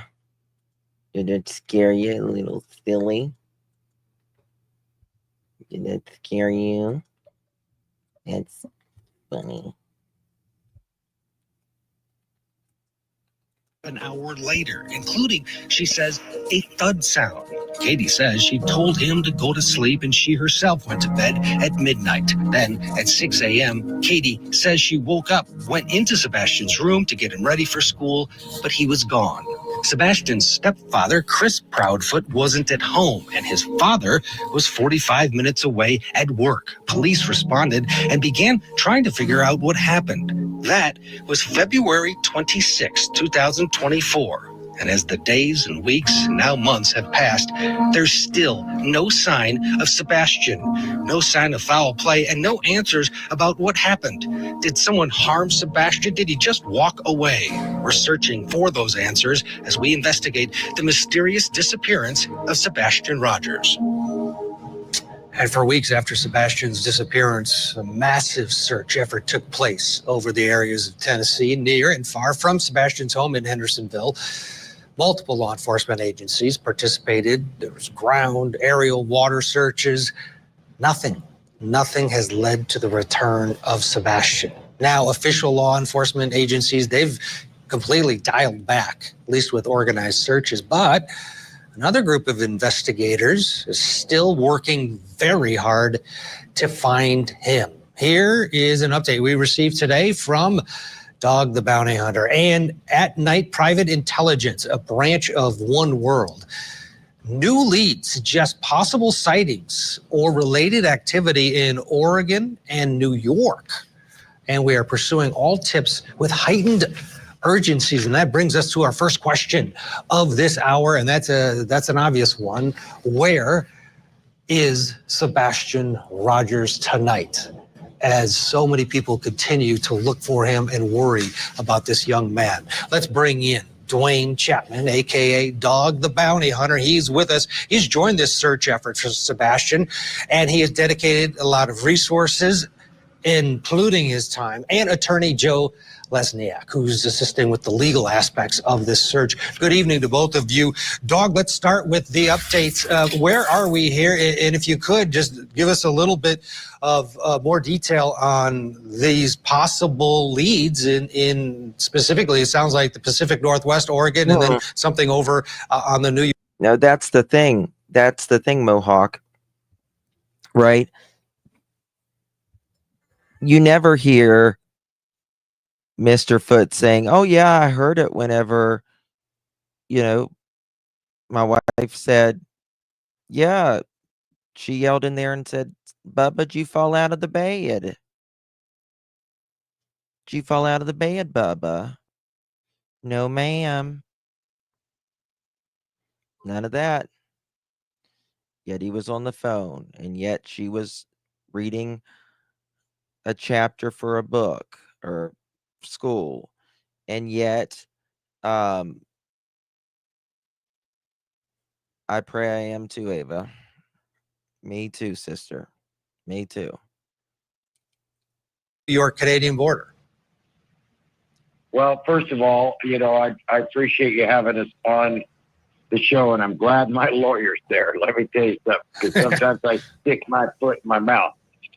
So, Mr. Joe, are you there, brother? I'm here, Dog. Thank you, sir. So, first of all, I don't mean to spin this, but you said a lot of law enforcement and volunteers and all that were out there searching. Let me tell you the truth, and nothing but the truth. Chris Proudfoot was threatening all kind of people that they should go home. Why are they there? He allegedly sprayed some neighbor. All right, I got the cover changed. With water, because they were asking. So a lot of people, let's say, tried to, help and volunteer, but Proudfoot and his cronies, or maybe by himself, was threatening them, stopping them. And I don't know why the people that were threatened and threatened by him allegedly didn't call the police or what is it called? The TBI. I don't know why the TBI hasn't done nothing unless they're neck deep in it too. I talked to one of the guys and it was ridiculous. We want the FBI, the marshals. We need the FBI. We need the marshals in on this. And let me tell you about them. They will find what happened to the little boy. They will find Sebastian, what happened to him. What do you think happened to him, Dwayne? I mean, it seems the marshals is the best. The marshals that's what they do. They find people. They are the best at it. It's very hard to get your head around that he has not turned up in after this long of a period of time. Do you believe he was abducted? Is he? What's your gut telling you now that you've you know enough and have invested enough here? What's your gut say? Well, first of all, please call me Dog. That's okay to call me Dog. And there's a lot of possibilities. Okay, the worst possibility, of course, you could guess that. But we've checked into sex slaves. There's a lot of kids that are autistic that it's unbelievable, from 5 to 18 years old, little boys and little girls that are in the sex trade. They're catching them right now all over Tennessee. But to be honest with you, they generally don't, abduct anyone with special needs. Right. That requires, that needs extra, health care or anything like that, because, it's not what they do. They just caught a kid, I think 8 or 9 years old, yesterday or the day before. So, we want to show those kids pictures of Sebastian. We want to show them those little kids got, sometimes they can ID someone a lot better than anyone else. So we want to show those kids pictures. But again, well, they were looking for someone that day in that neighborhood or in that area. I don't believe it was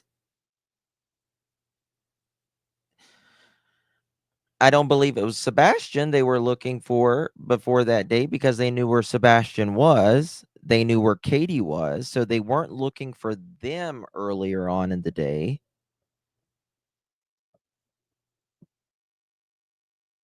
Katie says, I don't know why he walked out that door.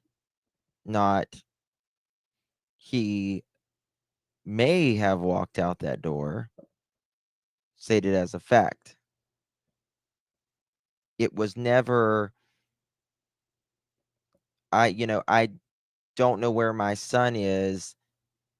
It was, my son is gone. He walked out the door. I don't know why he walked out the door. Like, that was for certain, when there's never been evidence that he walked out in any capacity. Why did the police ask people to look on their cameras on Saturday too? Exactly. Because they are looking for someone or someones.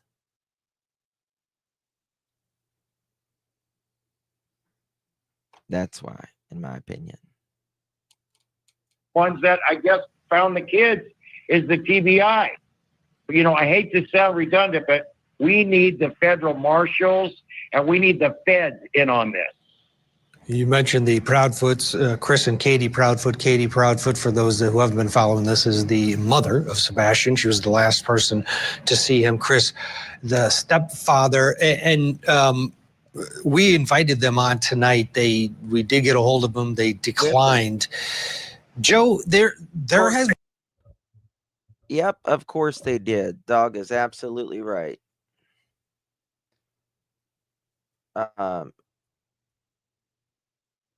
All right. So look at this. Guess how many days it's been since the last interview of the mother or the stepfather, since they did an interview. 218 days.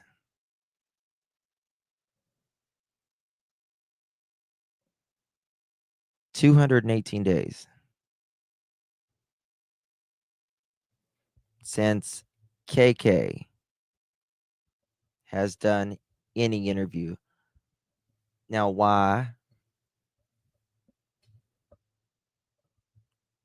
I don't know how anyone can't see that is bizarre. You did a few interviews in the beginning. Why aren't you doing them now? They are. Of course they will. There's been. You see, KK, she said, my biggest fear is that he will fall, his story will fall to the bottom of the feed. Guess what? If you're out there, KK, and you're being invited on court TV, you take it.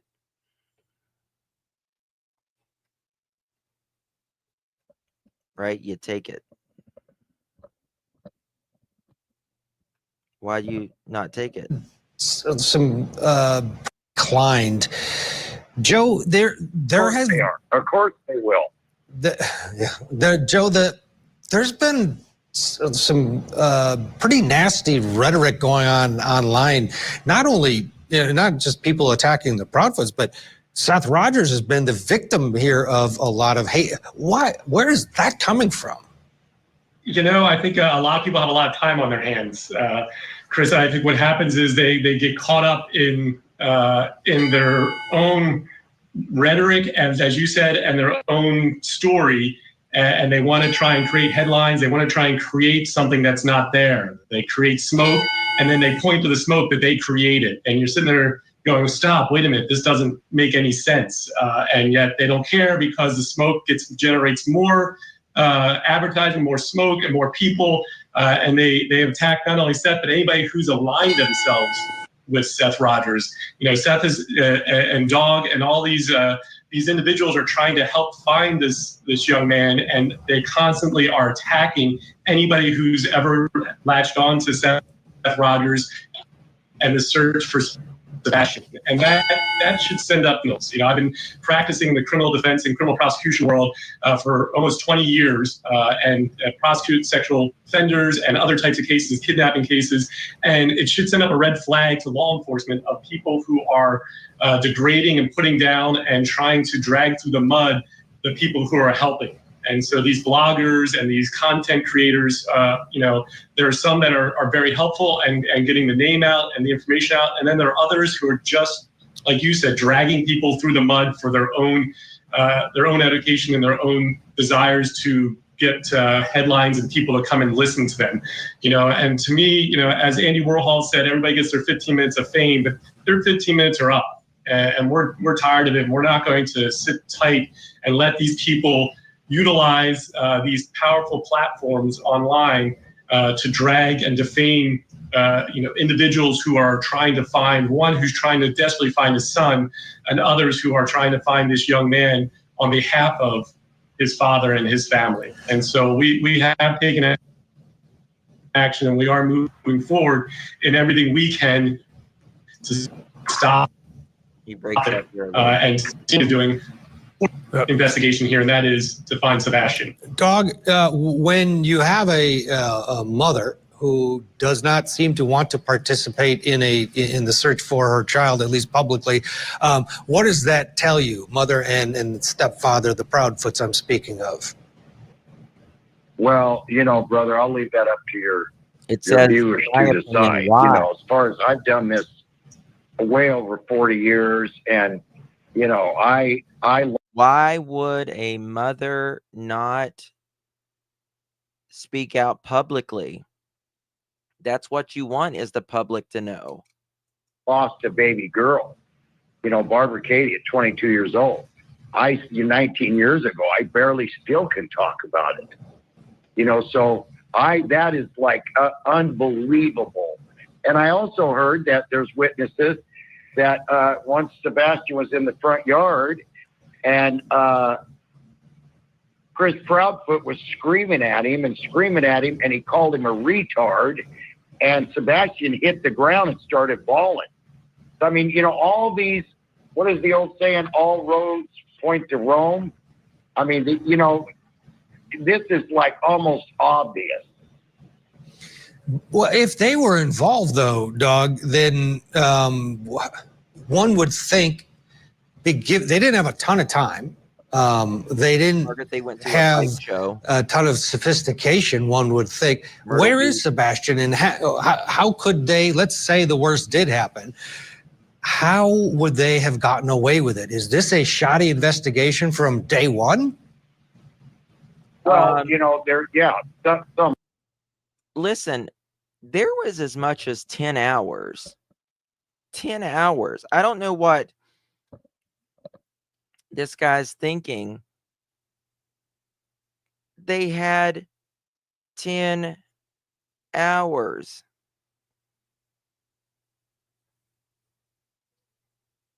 right? From 8 o'clock. And then less than 48 hours after that, they had 15. If there is foul play, that is. Somewhat. If the police officer, if the TBI, I guess their lead guy is ahead of it. So yeah, put blame where it falls. That guy, it's just incredible. I can't believe that. But what so far what our leads could say, there is a manhole right in front of the Proudfoot's property. And they've said, yeah, the drone or the cops, somebody said, they flew drones in there, and there's like 3 foot of mud, okay? Then a dog, a really good dog, 2 of them, one of them stopped at the edge of the pond that was drained, and the other one jumped in the pond. If Sebastian was put down that manhole into the mud, the scent would have carried to that pond. So I want to know why they haven't blocked that off, got in some kind of suit, and went on their hands and knees and looked in that, manhole and all the way to the pond. Dogs, their sense of smell is so much more than a human being.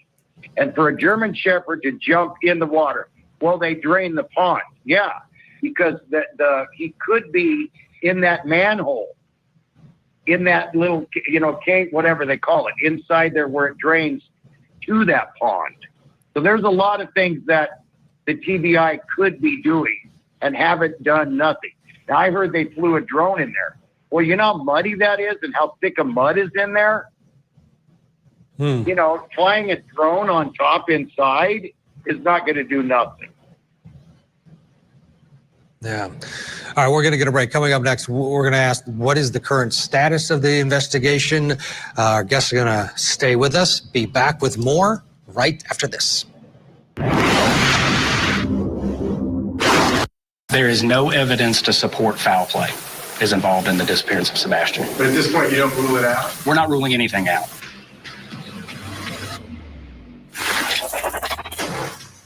Everybody says I went to the wrong crowd, but I think I was the wrong crowd. Nobody in this world loves you like your parents. And he said to me, when you get close, I can't. There is not ruling anything out. At this point, we don't have any evidence. There is not any kind of an indication that there is a criminal element involved. But we are keeping options open. We don't know what has happened. We don't know where Sebastian is right now, so we are pursuing any and all avenues. That was Sumner County Sheriff's deputies Eric Craddock and Susan Hyland of the Tennessee Bureau of Investigation. She was the second person, obviously, at a press conference in the months after Sebastian was reported missing. About the same time, Deputy Craddock spoke with reporter Nick Barris from WTVF in Nashville about whether or not they had cleared anybody from the immediate family as being a suspect in this case. Take a listen. We have not cleared anyone, but we have absolutely no evidence to support foul play. That was in April of 2024, a little more than a month into the search for Sebastian, and the official word from police was that nobody's been cleared, but still there's no evidence of foul play, yet one would think that foul play absolutely is involved here. And that brings us to our next question. What is the current status of this investigation so many months after Sebastian Rogers first went missing? We still have with us Dog the Bounty Hunter and his lawyer to keep him in check, Joe Lesniak. Dog, you're in Tennessee. What's going on? Is there anything you can share with us in terms of new developments in your investigation? Officers, I respect law enforcement so much, and they were saying that way back then that they had no leads. Okay, nobody should be charged or blah blah blah. But now, what about now? What about today? What about last week? I think you guys need to do interviews now, update everybody. What about right now after all these things have, come forward? And a lot of people online, whatever, are saying, dog, what gives you the right? What gives you the right? You're a bounty hunter. What gives you the right? Well, what gives me the right is Tennessee has one of the greatest of all time laws. It's called the Citizen's Right to Arrest Law. You talk about booting a door in. Yeah, he's ex-Navy too, right? Yep, Mohawk.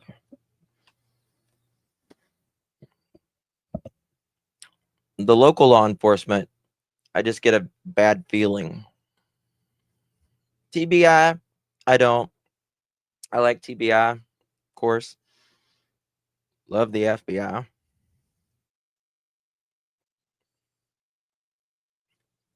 Ever since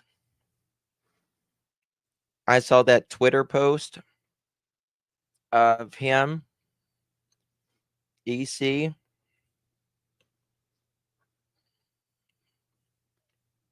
and now he's like filling in, I just can't. And going in and grabbing them, I can do that. I'm a citizen, whether I'm Dog the Bounty Hunter, Dwayne Lee Chapman, or I have the right as a citizen of the United States of America to put in custody and take out the person that hurt or whatever happened to little Sebastian. Crazy. So are you onto something? Yes, sir. Can you share? Well, no, because they'll run. I know who the weakest link is. You get in Tennessee, bro, that's the death penalty. That is the death penalty. Would they rather go to the, Where'd you hear would that, they rather Melissa? go to lethal injection, or would they rather be paroled in 20 years or something? They still would have time to, live a life. So that one of the Tennessee carries the death penalty. Let me get this straight. You're on to a lead. You're there in Tennessee. You're actively pursuing it. And yes, sir. Now, I get that you have the right to move forward with what you believe is possibly detaining an individual or two, or I don't want any details because you're being cagey. But do you have to alert law enforcement before you make any sort of a move to let everybody know, hey, I'm here and here's what I'm doing? No, sir. I don't have to alert no one. Now, I cannot transport. I can arrest cops. And then the cops come or whoever to read that person their rights. Dog is there right now. Hopefully they are making some progress. Hopefully. Hey guys, I've got to jump off here. I've got to get her fed and do a few things. It is 5:04 p.m. on the East Coast. I will be back at 7 o'clock.